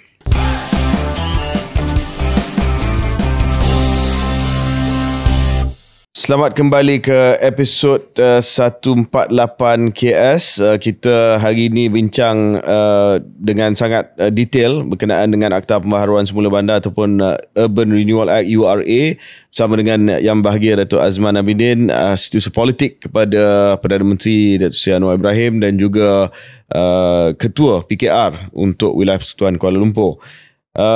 Tadi kita ada bincang minta jaminan dan saya rasa Datuk pun dah menjelaskan ada banyak benda lah yang saya rasa hari ni kita selain daripada penampilan Datuk di tempat-tempat lain, saya rasa hari ni banyak benda yang clear sebab saya tak suka bila ada tuduhan yang tidak berasas dan saya rasa KS hari ni kita setuju bahawa contoh isu-isu yang dibangkitkan, adakah kita mahu ibu kota negara kita hanya diduduki oleh kaum tertentu sahaja. Ini kenyataan rasmi tu daripada Persatuan Hartanah Bumi Putera. Saya rasa not fair ya, bukan sebab lagipun URA perbincangan ni dimulakan di bawah kerajaan dahulu. 2012 sebahagian daripada kerajaan tersebut. Draft 2012. Ya, so nak kata ini disebabkan kerajaan yang sedia ada itu tidak adil. Cuma perbincangan tadi berkisar dan juga soalan saya dan Syaril berkisar kepada jaminan. Macam mana penduduk asal itu rasa bahawa pembangunan semula itu adil kepada mereka. Prinsip yang dibangkitkan oleh Tok Azman tadi, kita harap bahawa prinsip itu bukan hanya terkandung dalam akta tetapi juga akan dilaksanakan oleh PBT tertentu. Tok, saya impikan Kuala Lumpur ni sebagai bandar di mana demografi dia adil, maknanya dia mewakili komposisi semua kaum, dan kita dapat menghentikan sedikit sebanyak apa yang dikenali sebagai urban sprawl. Urban sprawl ini apabila orang terpaksa keluar daripada pusat bandar dan kita terpaksa meneroka kawasan-kawasan pinggiran bandar, itu meningkat. Kita nampak bahawa okey, mungkin kalau bila kita buka kawasan pinggiran bandar ni kesejahteraan rakyat meningkat, tetapi ia membawa kepada masalah yang berbeza. Contohnya kesesakan jalan, ramai terpaksa ada kereta datang ke Kuala Lumpur, tak cukup pengangkutan awam, dia punya pencemaran kepada alam sekitar dan sebagainya. So we don't want to be a country di mana kita ada urban sprawl sangat. Memang kita tak boleh tolak realiti bahawa perlu ada kawasan-kawasan pinggiran bandar, tetapi jangan sampai kawasan bandar Kuala Lumpur, pusat bandar Kuala Lumpur tu dah orang kata dah kosong, ataupun hanya orang tertentu yang berada saja boleh berada di situ. Adakah Datuk rasa di bawah URA ni, visi tersebut, dan mungkin visi Datuk juga sebagai anak jati KL, bahawa KL can be a city centre for all Malaysians? Ya, setuju Syaril. Itu KJ, antara KJ, saya selalu sebut Syaril. Datuk ni bayar sangat lah. Syaril kata nak join PKR, saya kata saya balik UMNO. Syaril je. Syaril nanti nak isi orang PKR lah. Okey, saya setuju dengan kenyataan KJ itu. Tapi ini yang antara yang kita nak buat, kerana kita lihat bahawa Kuala Lumpur ni tak cukup vibrant untuk dia, masih lagi kurang penghuni dia. Dan antara satu sebabnya adalah kebanyakan mereka tinggal di kawasan pinggiran bandar. Kita nak di bandar ni, rumah-rumah seperti rumah-rumah tadi, kita dapat banner, antaranya rumah-rumah yang boleh affordable home lah. Maksudnya golongan B40 dengan M40 ni perlu dia ada. Kerana apa? Kerana antaranya kita nak kurangkan kesesakan tu. Kalau dia tinggal di bandar, dia mungkin kerja office, dia dekat dengan kawasan tersebut, dia hanya akan naik public transportation, bas, MRT jalan. Bas MRT jalan. Tapi kalau dia duduk di Kajang, kalau dia duduk di Puchong, di Puchong, dia kena naik kereta. Itu yang kita nak elakkan. Jadi kita perlukan, maksudnya pembaruan bandar ni, kita memerlukan lagi unit-unit yang boleh dihuni, yang berdaya huni dipanggil, dan yang mampu dimiliki oleh orang, bukan saja orang Melayu, tetapi orang yang golongan yang memerlukan rumah di Kuala Lumpur ni. Jadi kalau 300,000, kita masih lagi dipanggil affordable home, dan sekarang dah ada unit lagi dipanggil bawah madani 200,000. Mana nak dapat lagi 200,000 rumah? Tak dapat dah. Yeah. Jadi apa yang katakan tadi, saya nak kawan KJ kata Persatuan Hartanah Putra tu, orang bukan Melayu akan tinggal ni. Syaril, sekarang kita tengok daripada segi sejarah awal tadi, orang Melayu sekarang makin bertambah tinggal di Kuala Lumpur. Ratio dia dah hampir sama dengan orang bukan Melayu. Kalau kita tengok kan, terus kita tengok kawasan pilihan raya lah contoh. Kita tengok keadilan 5 kursi, DAP 5 kursi. Kita kebanyakan yang kita bertanding ni, yang majoritinya Melayu sikit. Yang DAP bertanding ni semua majoriti bukan Melayu. Jadi dah hampir balance sebenarnya yang tinggal di Kuala Lumpur. Tak pernah saya dengar orang Melayu kita kena halau, kena usir. Kecuali yang tak bayar rumah di PKL lah. Itu lain lah. Untuk rintitan daripada soalan tentang bagaimana ini boleh membantu dari segi demografi dan juga keadilan dan juga kemudahan untuk pengangkutan dan sebagainya, mungkin boleh kembangkan sikit Datuk sebagai supol pada PMX. Saya tengok dalam ucapan tempoh hari, beliau sangat bersemangat lah nak bercerita tentang bagaimana ini sebenarnya membantu kepada kelestarian bandar yang adil, supaya bukan hanya kita boleh ada mercu tanda yang tinggi, kita boleh bangunan yang tinggi, tetapi orang Melayu dan orang yang sederhana pendapatannya juga boleh duduk dan tinggal dalam keadaan yang lebih tinggilah martabatnya kan. Saya juga ingat antara ucapan awal PM waktu mula jadi PM, dia sebut, saya nak tengok KL ni bukan dikenali disebabkan oleh bangunan tinggi, tapi disebabkan gerai-gerai dan juga disebabkan yang boleh dilihat oleh rakyat dan juga pengunjung, kedai-kedai yang cantik, runcit-runcit, perkara-perkara itu yang diutamakan oleh PM lah. Boleh jelaskan tak sebenarnya visi PMX ni, sebab dia tak sampai lagi so far ni. Kalau boleh sampaikan dia, kalau dia boleh sampai ni cantik juga tu. Tapi selagi dia belum sampai ni, Datuk boleh pergi sampai. Sana tu. Kita pergi sana. Datuk boleh ceritakan tak pemahaman Datuk ni, PMX ni apa yang dia nak tentang KL ni dan tentang kawasan bandar ni? Apa visi dia sebenarnya? Okey, dulu kita tahu bahawa PMX ni de facto pada minister wilayah. Maksudnya Federal Territory Minister tu. Sebelum YB Zaliha. Dan saya support in charge di KL masa tu. Jadi dia memang apa yang you see dia, you cakap tu betul lah. Yang dia nak bukan saja ada bangunan KLCC, tetapi juga dia nak lihat gerai-gerai ni bersih, gerai-gerai ni teratur. Itu sebab dalam pembaruan bandar ni kita lihat, tadi bukan saja dalam aspek pembinaan semula ataupun pembangunan semula. Kita ada tadi penjanaan semula. Penjanaan semula ni kita hidupkan balik bandar tersebut. Maksudnya kawasan bangunan-bangunan yang rosak kita repair. Bukan tak semestinya semua nak bina ni. Kemudian kawasan-kawasan awam yang semakin merosot keadaannya kita repair balik, kita ubah suai, cantikkan balik. Dan juga ada penyegaran semula. Penyegaran semula ni kawasan-kawasan dulu yang jadi pusat ekonomi 30 tahun dulu sekarang dah tak boleh dah. Dah mati dah pekan tu contohnya. Kawasan tu dah usang, dah tak vibrant untuk orang meniaga dan sebagainya. Kita akan naikkan balik, naik taraf kawasan-kawasan tersebut supaya dia menjadi tempat kegiatan ekonomi yang begitu aktif. Untuk ini antaranya. Dan ini yang saya bagi tahu, antaranya syarat-syarat dalam sekarang ni yang dikenakan oleh di BKL melalui Jabatan Wilayah, iaitu arahan Perdana Menteri, dia nak setiap pembangunan yang ada sekarang ini mesti ada elemen madani. Maksudnya gerai-gerai orang-orang gerai-gerai makan yang ada sekarang ni, yang ini naik taraf, dan juga baru gerai-gerai makan baru ni yang boleh dikunjung oleh orang yang golongan tadi B40 kan, orang yang tak mampu nak pergi ke KLCC ataupun tak mampu nak pergi ke TRX dan sebagainya nak makan kat situ. Jadi ini antara yang dah dibuat pun, tak tunggu lagi. Tak tunggu, dah dibuat dah. Ini arahan Perdana Menteri. Dia kata I nak tengok lepas ni mesti ada syarat-syarat madani, elemen tu mesti ada. Tok, kita minta jaminan Datuk sebagai orang politik kanan kerajaan, parti kerajaan di Kuala Lumpur. URA ini selain daripada pembangunan semula, dia ada juga aspek macam Datuk sebutkan tadi, renewal, regeneration.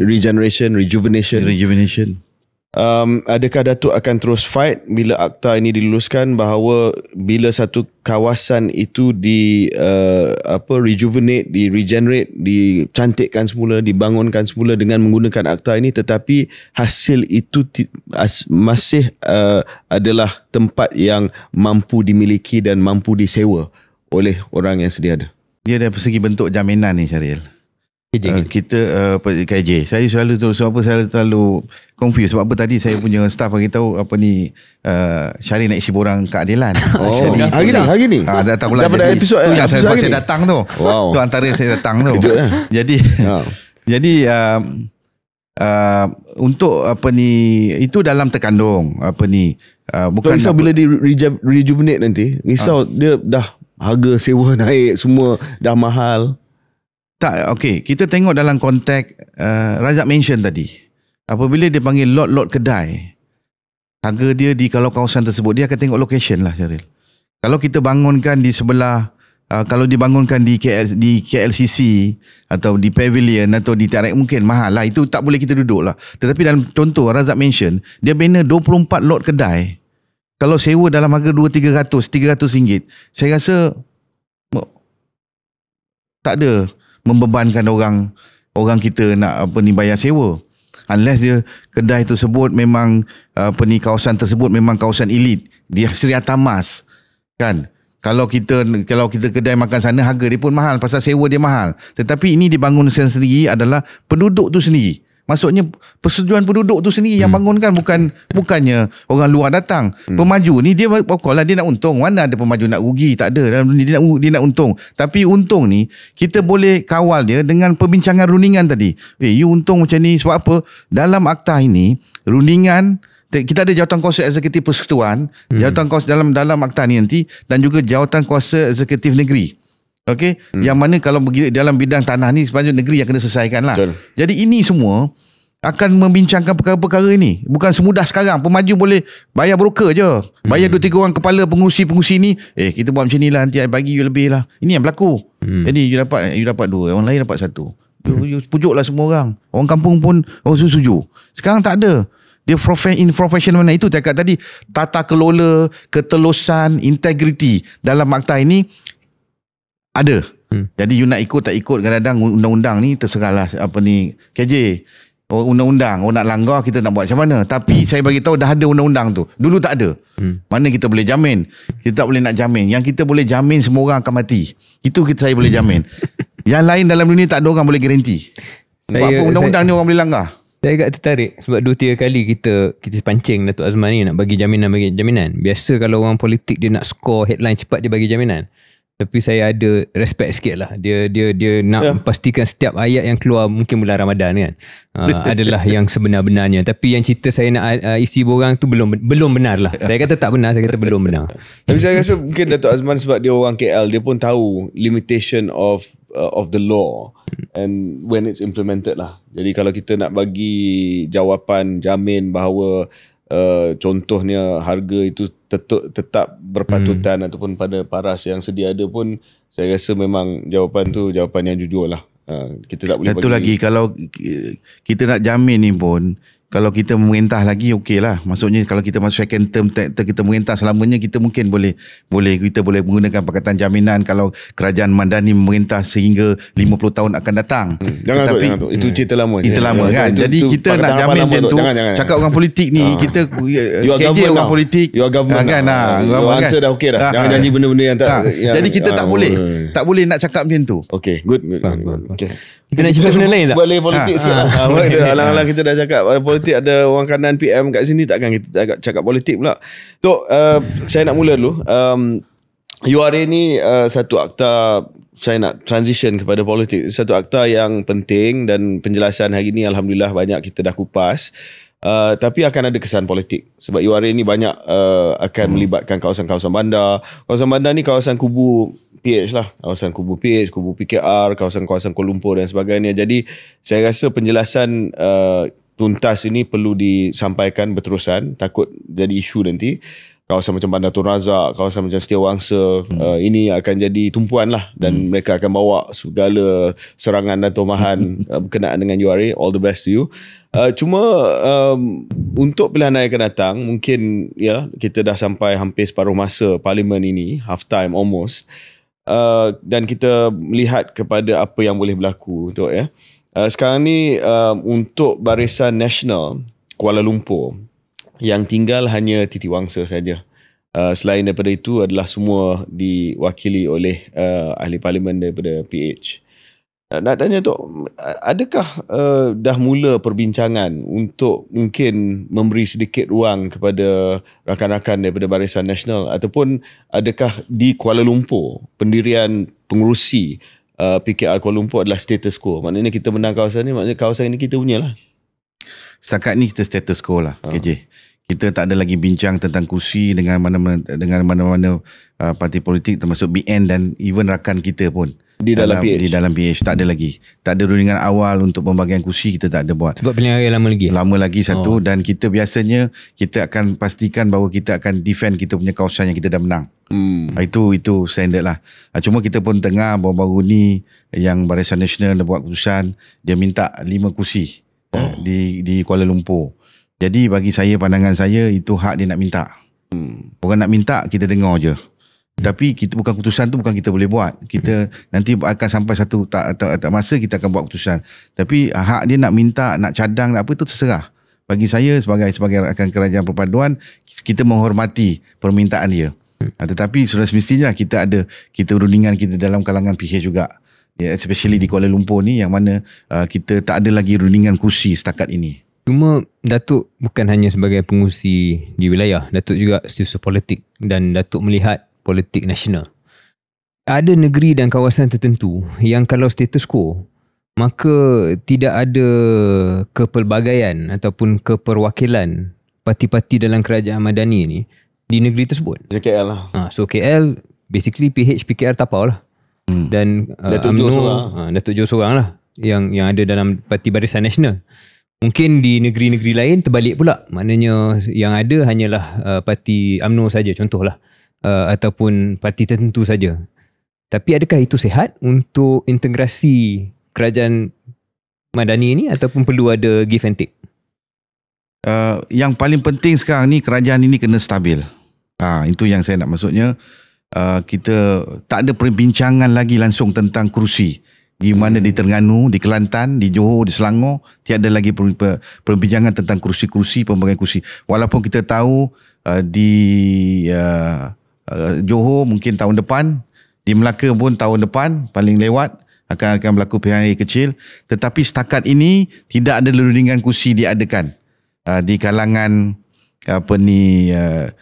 pimpinan di peringkat negeri atau pimpinan di peringkat pusat tentang pembahagian kerusi. Syarif, tak ada. Tapi Datuk faham kan benda tu memang orang akan fikir. Sebab memang pemimpin kita sekarang ni, apa yang kita tahu, ada memang saya terima tu, kerana ada juga yang pemimpin kita dia kata saya pergi ke negeri Terengganu umpamanya. Okey. Mereka Datuk, kita sekarang ni macam mana Datuk ala tuju kita ni, kita nak bertanding, dulu kita hanya bertanding 4 kursi DUN. Barisan Nasional bertanding 28 kursi DUN, tak salah saya. Jadi dia kata takkan sekarang ni kita bertanding 4 kursi DUN lagi. Contoh kan. Jadi saya rasa sekarang ni kita tak ada keputusan lagi. Mungkin kita akan negotiate 50-50, 40-50 atau kerana status quo dia Terengganu ni kita dapat kosong. UMNO pun kosong. UMNO bukan ada satu kursi pun di Terengganu. Jadi kita boleh bincang benda tu. Lain macam di KL, kita 5 kursi, 10 kursi. Dah ada hantangan lah. Lain lah. Ini sekarang ni kosong-kosong. Jadi kita boleh bincang, saya kata dengan dia.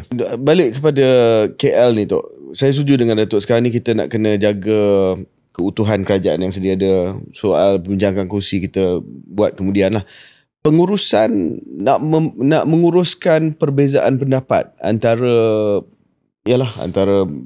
dalam PH tu satu hal, ada 3 parti. Tetapi sekarang ni ada rakan baru, BN dan sebagainya. Macam mana tahap kerjasama BN dan PH di Kuala Lumpur tu? Sebab ada kenyataan baru-baru ni yang dikeluarkan oleh Ketua Penerangan UMNO Wilayah Persekutuan, Datuk Gulam, Datuk Gulam, yang mengatakan bahawa dia kecewa terhadap layanan yang diterima oleh BN di Wilayah Persekutuan di bawah Kerajaan Paduan. So ini bukan calang-calang, ini Ketua Penerangan. So saya tak pasti apa mungkin dari segi peluang, mungkin dari segi kerja-kerja tertentu dan sebagainya. Dan dia kata tidak mahu dianggap sebagai hidung tak mancung, pipi tersorong-sorong. Agak pedas juga tu. Kerana yalah, saya orang politik, bukan saya nak mengapikan benda ni, tapi biasalah keluar sekejap kita sembang politik kan tu. How do you manage dalam KL ni? Ya. Kita kena uruskan dengan sebaik mungkin lah. Maksudnya kita faham ada ketidakpuasan hati di kalangan rakan-rakan kita, tapi cuba kita kadang kita panggil berbincang lah. Ada perkara-perkara yang kita macam di peringkat PH ni, kita nak bincang, saya kena bincang dengan DAP umpamanya. Kerana kawasan-kawasan ni dulu memang dah menjadi azali ni, kebanyakan berpuluh tahun di kawasan yang berpegang, contoh DAP punya kawasan. So agak sensitif. Contoh saya nak bincang tentang jumlah pembahagian ahli MPP. Di Kuala Lumpur ni, kita ada Majlis Perwakilan Penduduk, MPP-WP. So satu parlimen, dia ada kena buat pelantikan lebih kurang ada 6 subzone. 6 subzone dan satu subzone dia lebih kurang 13 orang kena buat pelantikan. Dan sudah semestinya sekarang ni setiap parlimen tu ada 6 subzone. Jadi bila kita menang dulu, kita ada 3 PH ni, ada 3 parti. Kita bagikan kepada 3 tu je. Dia tak bagi pada UMNO pun. Tetapi bila kita bersama dengan UMNO sekarang ini, arahan Perdana Menteri, dia kata you kena bagi juga satu subzone kepada UMNO. Dia kata satu subzone kepada kita punya PH yang lain. Maksudnya kalau kawasan ini dibenangi oleh contoh PKR, dia ada 6 subzone, PKR akan ambil 4 subzone. Satu subzone kita akan bagi rakan PH kita sama ada DAP atau Amanah. Satu subzone kita akan bagi Barisan Nasional. Itu antaranya lah. So pembincangan awal tu kita ada masalah kerana contoh UMNO dia nak minta 2 subzone. Dia nak minta. Jadi kita bagi tahu dia lah, kerana ni kawasan-kawasan ni pengundi contoh kan. Dia contoh majoritinya pengundi bukan Melayu. Dia yalah dulu biasanya kerana UMNO ni dari segi, saya bukan nak nafikan, dari segi grassroots dia memang boleh katakan grassroots dia intact lah. Walaupun sekarang sudah tak seperti dulu, tapi dia ada grassroots supporters dia yang dia nak kena jaga. Jadi kita faham. Maksud saya faham, saya dah lama Kan berpuluhan tahun saya dengan di Bandar Tun Razak dengan, tapi saya boleh di Bandar Tun Razak tak ada masalah lah saya dengan Datuk Rizal Man ni. Nganjur okey lah. Dia tak ada masalah. Cuma adalah 2-3 yang dia orang minta. Cuma kawasan-kawasan DAP ni agak sensitif sikit. Kerana contoh kawasan tu majoriti Cina. Jadi kita nak jadi pengurusi dia jadi UMNO. Dia orang akan jadi pelik. Itu juga yang kita nak handle ni. Macam mana saya nak handle benda ni. Jadi apa yang kita buat, kita sekarang dah cadangkan kepada Perdana Menteri, kita tambah subzone. Instead kita kekal 6 subzone, kita cadang kepada Menteri dan Perdana Menteri tambah lagi 2 subzone supaya mereka ni dapat kita cuba accommodate Barisan Nasional lah. Tambah jawatan lah. Tambah jawatan. Macam tambah kementerian kita lah. Tambah subzone tu lah. Tambah jawatan lah. Tambah MPP. Kita tambah sekurang-kurangnya mereka ni ada, mereka nak bekerja. Kadang-kadang ni diorang nak kerja. Kalau diorang tak kerja ni, diorang rasa diorang ni dah biasa aktif dalam apa ni aktiviti masyarakat. Hantu raya tu. Dia lebih kurang lah macam tu kan. Kita faham. Kita ingat juga. Nampak faham kan. Pening juga bos. Walaupun kita menang 10 kursi, tapi kita nak jaga hati kawan-kawan kita. Betul.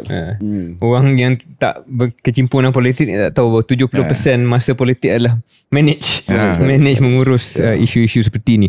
Tok, boleh tak kita kembangkan lagi berkenaan dengan pandangan Datuk? URA ni satu contoh di mana akan ada kritikan dari yang berbaur dan berunsur kedudukan kaum lah Melayu. So mungkin soalan saya lebih umum, kenapa sampai hari ni kalau ikut pengamatan kita ya biasa-biasa, nampak macam majoriti orang Melayu belum lagi begitu selesa dengan kerajaan Madani? Saya lihat sekarang ni Syaril, kerana kita nampak begitu, kerana kita tahu bahawa sekarang ini media sosial ini memainkan peranan sangat penting dalam penyebaran maklumat. Kita tahu sekarang ni sesiapa boleh jadi pelakon. Dia nak jadi pelakon dalam toilet, dia nak pelakon mana-mana, dia boleh viral. Ingat tak KJ okay. Sindir kita. Jadi boleh jadi pelakon. Jadi bukan saja KJ dengan Syaril kan dah tukar career, tapi sekarang ni makcik di kampung pun dia dah marah. Dulu dia marah, dia boleh dia seorang je luar kan, dia tak boleh ni, tak boleh tulis surat hantar, tak ada. Sekarang dia marah ni, kalau dia marah orang, dia marah, katakan dia marah kita ke kan, dia marah ni kerajaan apa ni apa semua, dia marah, dia terus live. Jadi you nampak benda tu, maksudnya kalau you bayangkan kalau 1000 orang okey dalam media sosial ni, kalau kata perkataan apa ni kritik kerajaan, you akan nampak ramai lah. Kebanyakan orang yang menyokong kerajaan ni dia diam. Dia biasanya macam kita dah, bila kita macam dulu lah Barisan Nasional, bila dia menang dia complacent, dia tak ada dia kata tak apa, aku nak buat kerja je. Bagi ni orang kritik apa. Sekarang kena pada kita lah. Maksudnya kita orang kita kita tak ada nak counter attack dan sebagainya, dan ini yang berlaku. Jadi kita nampak bahawa dalam media sosial medsos ni serangan pada kerajaan ni banyak, terutamanya kalau tengoklah URA ni orang hentam kita kiri kanan, tapi semuanya tak berasas. Maksudnya tak betul lah apa yang dia cakap. Takkanlah kerajaan Madani ni, kerajaan Madani bodoh sangat nak usir orang Melayu. Bodoh sangat ke orang Melayu? Kita Anwar Ibrahim ni nak buang orang Melayu keluar. Kita fikirkan logik tu je. Dia kata orang Melayu akan diusir, dia bertang. Dia fikir logik, takkanlah Anwar Ibrahim ni punya apa yang dia dah buat untuk orang Melayu, tiba-tiba dia aurah ni nak kalau orang Melayu keluar. Dia fikir logik lah. Tapi orang masih mainkan peranan. Tadi macam KJ cakap, Persatuan Hartanah tu bagi tahu tu macam mana dia punya otak dia fikir macam tu. Kadang-kadang kita pun susah nak cakap. Adakah Datuk berpuas hati dengan jentera penerangan kerajaan? Sebab apa yang Datuk kata tadi, seolah-olah ada masalah persepsi perang di medsos masih lagi agak ke belakang dari segi penyampaian maklumat tu. Adakah Datuk rasa jentera penerangan kerajaan ni perlu dimantapkan lagi? Oh, itu saya setujulah KJ. Memang kita perlukan lagi, maksudnya penyampaian maklumat tu pun lagi penting. Maksudnya bukan saja sistem penyampaian kita, tapi Jabatan Komunikasi kita kena mainkan peranan kerja lebih kuat lagi. Mungkin kerana kita berlawan dengan cyber troopers yang semua orang jadi cyber troopers. Maksudnya kalau contohlah Alipas ada 1 juta. Kita berlawan dengan 1 juta Alipas tiap tak main Facebook ni. 1 juta. Kita berapa orang yang ada yang penyokong kita, penyokong ataupun pendukung kita atau penyokong atau yang support kerajaan ni dia dah tak peduli dah. Dia tak tengok benda tu. Tapi dulu dia orang macam tu. Kita ini yang kita Sekarang ni dia Majlis Perwakilan Penduduk. Okey. Sebab 3 tahun lepas itu lah PKR. Saya pernah jadi ketua pasal kita tak ada kerja masa tu. Sekarang kita dah ada kerja dia. So now you know. Dulu kita mungkin tak ada kerja kita boleh buat macam-macam. Sekarang ni kita ada kerja lain yang kita nak buat. Kita kena dari segi kerjaan. Tok, mungkin saya pun nak beralih sikit balik kepada PKR sebab jarang kita dapat tetamu daripada PKR. Datuk sebagai pengurusi PKR wilayah, di dalam Jemaah Menteri kalau tak silap saya ada beberapa sosok daripada wilayah juga. Ada menteri-menteri yang hebat dan dahsyat, contohnya Menteri Alam Sekitar Nik Nazmi, menteri yang jaga komunikasi tadi kita sebut Datuk Fahmi Fazil. Macam mana, sebab biasa ni kalau dulu UMNO lah, contoh UMNO, kita ada seorang menteri daripada wilayah Jogani, dia juga pengurusi perhubungan UMNO wilayah, so senang selaraskan parti dan kerajaan. Datuk walaupun ada jawatan dalam kerajaan sebagai Setpol PM, tetapi ada menteri-menteri lain. Jadi macam mana mereka dilibatkan dalam gerak kerja politik wilayah persekutuan PKR? Saya bagi saya itu tak ada masalah bagi saya. Kerana saya kalau segi ikut sejarah saya menyertai keadilannya dah 26 tahun lepas. Anggota saya nombor 1. Kalau dalam Malaysia ni, yang anggota nombor 1 ni dia panggil otai-otai je. Nombor 1. Antaranya ada nombor 1 tu kita punya orang-orang kita yang telah melompat dulu lah, Syaratul Muh dulu kan. Antaranya ada yang kena pecat dah, ada yang lompat parti, ada yang meninggal dunia. Dia dah kayaknya dia antara pemimpin-pemimpin yang nombor 1, yang pegang nombor 1 di cabang-cabang ni antara orang lama. So macam contoh kita punya yang berhormat Datuk Seri Abdul Azli nombor 1, YB Ten Chua nombor 1. Dia lama dalam parti. Jadi bagi saya dan Bandar Tun Razak selama ni, walaupun saya menjadi ketua cabang sejak 20 tahun yang lepas, lebih 20 tahun, saya tak pernah bertanding. Saya bagi peluang mana yang saya rasa pemimpin yang rasa layak, yang rasa dia boleh menang, yang ni saya support dia. Dia boleh bertanding, okay, you go on. Dan dapat arahan daripada Presiden, okay, bagi okay. Saya tak ada masalah. Yang tu bagi saya dah biasa dalam kerajaan dalam keadaan begini. Maksudnya tak semestinya saya kena pegang jawatan, saya pengurusi negeri, saya mesti jadi menteri. Tapi bagi saya, sebagai susu politik ni, saya rasa saya lebih selesa, saya dan lebih berpeluang berinteraksi dengan seluruh anggota parti seluruh negara. Maksudnya saya lebih ada masa berbanding dengan menteri. Dia akan jaga satu kementerian. Tetapi macam saya diarahkan untuk tengok seluruh anggota, menyantuni seluruh anggota parti di seluruh negara. Saya boleh pergi di Terengganu bila-bila masa. Saya boleh pergi di Sarawak, saya boleh balik Sarawak, saya boleh balik Sabah. Jadi saya tak ada masalah. Saya tak terikat dengan satu-satu kementerian. Jadi bagi saya lebih selesa dalam keadaan sini. Alhamdulillah, Datuk Seri Anwar bagi saya tanggungjawab melantik saya sebagai susu politik. Ini adalah satu bagi saya peluang, dan saya kena guna peluang yang terbaik untuk memperkukuhkan keadilan di seluruh negara, bukan di wilayah saja.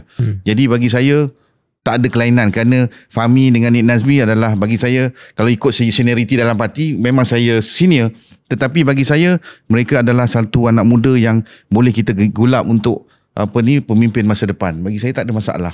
Alang-alang Datuk dah cakap Datuk senior, ahli nombor 1 dan sebagainya. Untuk pemilihan PKR yang akan datang ni, takkan pemimpin senior tak naik pada tahap yang lebih tinggi? Ada hasrat bertanding naik presiden ke, ataupun kekal jawatan yang lebih lain? Saya rasa kali ni saya mungkin mencuba peluang saya untuk bertanding dalam naik presiden. Tetapi saya tengok keadaan lah. Kalau saya diberikan maksudnya saya ada bos saya yang saya kena minta pandangan beliau sama ada sesuai tak saya pergi ke bertanding dalam jawatan naib presiden. Saya kena dapatkan pandangan beliau dululah. Kalau sesuai, saya akan PMX memang lah. Keinginan saya akan nak ingin bertanding naib presiden. Bos dia. Kerana bagi saya bos saya kena tanya. Saya tak suka hati nanti kan besok pagi saya kena keluar pejabat. Jadi saya kena tanya dulu. Boleh tak nanti dia pasal mungkin ada pandangan lain daripada beliau. Jadi saya kena menghormati pandangan beliau. Jadi saya, tapi dalam segi diri saya akan berniat untuk bertanding sebagai naib presiden lah. Keadilan. Mungkin nak sambung sikit dan penutup bagi saya lah sekurang-kurangnya. Hasrat dan juga cita-cita peribadi selain daripada pergi jawatan naib presiden kalau diizinkan itu. Datuk ada hasrat nak jadi wakil rakyat. Apa perjalanan politik Datuk depan ni? Dia Syarif, saya di Bandar Tun Razak, Parlimen Bandar Tun Razak ni, ahli parlimen dulu selepas sebelum Datuk Kamarudin Jaafar. Sekarang ni Datuk YB yang berhormat Dr. Wan Zizah. Datuk Kamarudin Jaafar adalah Tan Sri Khalid Ibrahim, Menteri Besar Selangor. Datuk pernah jadi supol. Saya pernah menjadi supol beliau. Arwah. Dan bagi saya dalam politik ni tak semestinya you tak boleh nak set menjadi cita-cita tinggi dalam politik ni, kerana dalam politik ni apa-apa pun boleh jadi. Kadang-kadang niat you yang penting bagi saya lah. You tak payah kejar jawatan, kadang-kadang jawatan akan cari you. Saya tak pernah impikan nak jadi susu politik, even menteri besar dulu, masuk KJ dulu, walaupun dia timbalan menteri, dia kata, Azman, you join saya dalam JJP, baru pegawai tugas. Kamarudin Jaafar. Saya kata, Datuk, saya tak minat benda ni. Kalau you kenal Kamarudin Jaafar lah kan. Jadi tapi bagi saya, kadang-kadang kalau niat kita dalam politik ni sebenarnya apa? Kita nak serve masyarakat kita. Kita dapat terbaik untuk negara kita. Maksudnya kita buat, tapi platform saya sudah mesti platform dalam keadilan.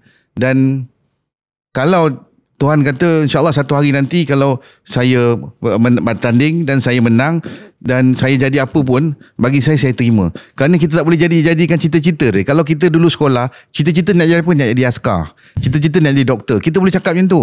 Tapi kita tak boleh jadi cita-cita dalam politik ni. Cita-cita aku nanti aku nak jadi Perdana Menteri.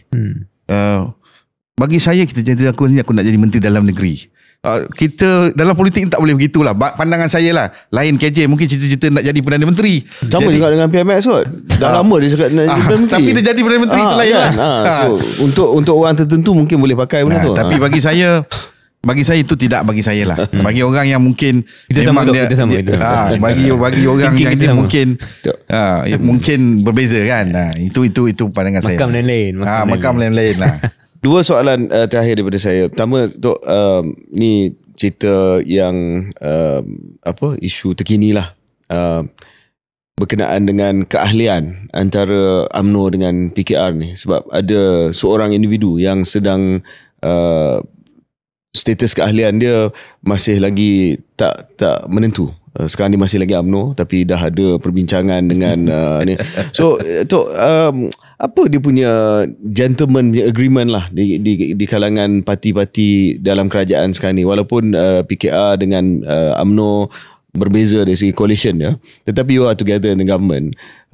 Bolehkah ada macam, saya tak nak kata curi lah, tapi transfer macam tu, kalau kita ambil istilah bola sepak lah, dia transfer player macam tu? Ini kalau segi jujur saya bagi tahulah KJ, mungkin kalau di segi pihak PKR lah, UMNO saya tak tahulah, tapi saya tengok apa yang saya baca, orang UMNO marah lah. Kan orang UMNO. Tapi bagi pihak kita pun marah juga. Maksudnya anggota-anggota di bawah ni, dia bagi dia takkan semudah begitu kita nak ambil anggota baru. Dengar tu cara? Dengar tu Syarif. Tapi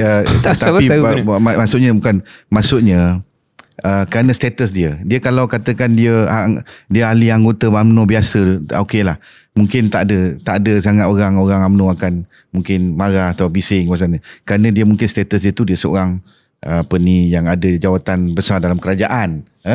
Jadi bagi saya ada sensitiviti kedua-dua pihak. Bukannya orang saya tak lihat bahawa UMNO mungkin ingat kita sedang menunggu, tidak. Even Datuk Seri Anwar komen pun dia bagi tahu itu hak masing-masing. Kalau dia nak berpersatuan, maksudnya dia nak masuk parti ni, dia kena keluarlah parti ni. Dia masuk parti ni. Tetapi waktu yang sama juga Datuk Seri juga dia nak jaga sensitiviti sahabat dia dalam UMNO. Kerana orang ni marah, orang ni kan. Tapi hak orang tu nak melompat, kita pun tak boleh nak elak kan. Walaupun kita tahu bahawa ini sekarang ni panas lah. Maksudnya kalau tentang isu ni memang kedua-dua pihak sebenarnya pun, kalau dia kalau tanya pihak PKR ni bawah ni, saya bagi tahu mood di bawah bukan sedang happy, mood di bawah tak happy lah. Panas. Tak happy. Sama juga saya rasa di sebelah sana. Jadi bagi saya serahkanlah kebijaksanaan ni kepada yang mempunyai badan dan juga kepada Perdana Menteri dan juga Timbalan Perdana Menteri. Bagi saya apa pun keputusan, saya harap kedua-dua pihak dapat selesaikan dengan cara baiklah. Tapi Datuk boleh sahkan memang ada perbincangan lah. Saya kalau daripada saya sendiri setakat ini perbincangan antara PMX dengan siapa, dengan TPM ke dengan punya badan ke, saya tak tahu. Saya tak boleh sahkan. Supaya tak tahu. Saya tak ada benda yang saya boleh bagi tahu, ada benda saya tak boleh bagi tahu. You kena faham lah kan. Dah lama dengan jawapan politik kan. Orang politik kita nama susun politik ni kita kena hati-hati sikit lah. Jadi kita tak boleh nak tapi saya tak boleh sahkan dan saya tak tahulah, saya boleh katakan. Tetapi yang saya tahu bahawa mood respon di bawah ni begitu. Respon di bawah. Last daripada saya tahu dan perkara ni pernah pun disahkan oleh Datuk Seri Saifuddin Nasution di sini juga, dikeluar sekejap. Perancangan ni adalah di peringkat keadilan PKR untuk Datuk Seri Anwar untuk sambung dapat penggal kedua, menang pilihan raya yang akan datang. Tapi nak bagi sedikit isyarat kepada orang muda bahawa PKR ni memang ramai pelapis dia. Dan satu hari nanti sudah pasti dari segi usia, umur dan sebagainya mesti ada peralihan. Satu hari nanti InsyaAllah diberikan masa yang secukupnya untuk PMX. Saya rasa setakat inilah yang paling sesuai. Beberapa nama lah, tak boleh sebut satu nama, beberapa nama yang sesuai untuk menggalas perjuangan reformasi sebagai pengganti Datuk Seri Anwar satu ketika nanti. Ada nama-nama yang Datuk boleh sebut? Kita banyak pemimpin-pemimpin muda yang hebat yang sedang meningkat naik lah, Syaril. Sama ada dia orang pernah diuji atau belum diuji lah. Kadang-kadang pemimpin ni ada yang dah diuji, kita tahu dah tested dia panggil kan. Ada pemimpin muda yang belum diuji. Jadi tapi kita ramai. Tapi saya nak bagi tahu bahawa Parti Keadilan Rakyat ini, PKR yang panggil lah, sepatutnya Keadilan. PKR ni nama short form yang ni, kita kalau short form Keadilan sebenarnya. Keadilan, betul. Keadilan ni branding ni, kita tahu branding dia ni, kalau kita tengok logo Keadilan tu sendiri, apa logo dia? Mata. Logo mata. Mata siapa KJ? Mata Datuk Seri Datuk Seri Anwar Ibrahim. Jadi kita pun tahu bahawa branding dia, orang kata bahawa kalau PKR ni branding dia apa? Anwar Ibrahim. So mestinya semangat Anwar Ibrahim ini, misi yang ada, perjuangan dia kena orang yang bawa dia ni mesti boleh membawa sedikit sebanyak jiwa seperti Datuk Seri Anwar Ibrahim. Tak boleh saya tak nampak pemimpin yang dia saya tak boleh nak komen dekat sini, tetapi bagi saya itulah pandangan saya sebagai ahli akar umbi yang sejak ditubuhkan saya join. Faham tu, faham. Tersirat tu faham. Jadi bagi saya branding dia tu, branding keadilan ini, kalau kita tengok logo keadilan tu sendiri adalah logo mata Datuk Seri Anwar Ibrahim. Kezaliman pada dia dulu very clear. Boleh clear. Jadi kita kena faham lah. Jadi yang clear kita faham apa yang maksud kan tanpa menyebut. Jadi saya rasa tapi ramai pemimpin yang boleh kita gilap akan datang untuk menjadi pemimpin negara lah. Bukan saja daripada keadilan, tapi dalam UMNO pun ramai lagi. Tapi semua sama ada dah keluar parti, kena pecat parti, kenapa saya tak tahulah. Itu yang kita saya cakap apa. Terima kasih Tok Azman. Saya rasa memang pembincangan yang sangat-sangat komprehensif, bukan hanya URA tapi benda-benda lain. Terima kasih sudi hadir ke sofa keluar sekejap. Salam ke PMX. InsyaAllah. InsyaAllah. Kalau PMX sudi setengah hari nanti, benarlah kita ni boleh tanya dia lah. Tanya. Okey, terima kasih kepada Datuk Azman Abidin, Pencetus Politik kepada PMX Yang Berhormat Datuk Seri Anwar Ibrahim dan juga pemimpin keadilan bagi wilayah persekutuan. Kita telah kupas dengan panjang dan lebar URA dan juga politik URA, politik di sebalik URA.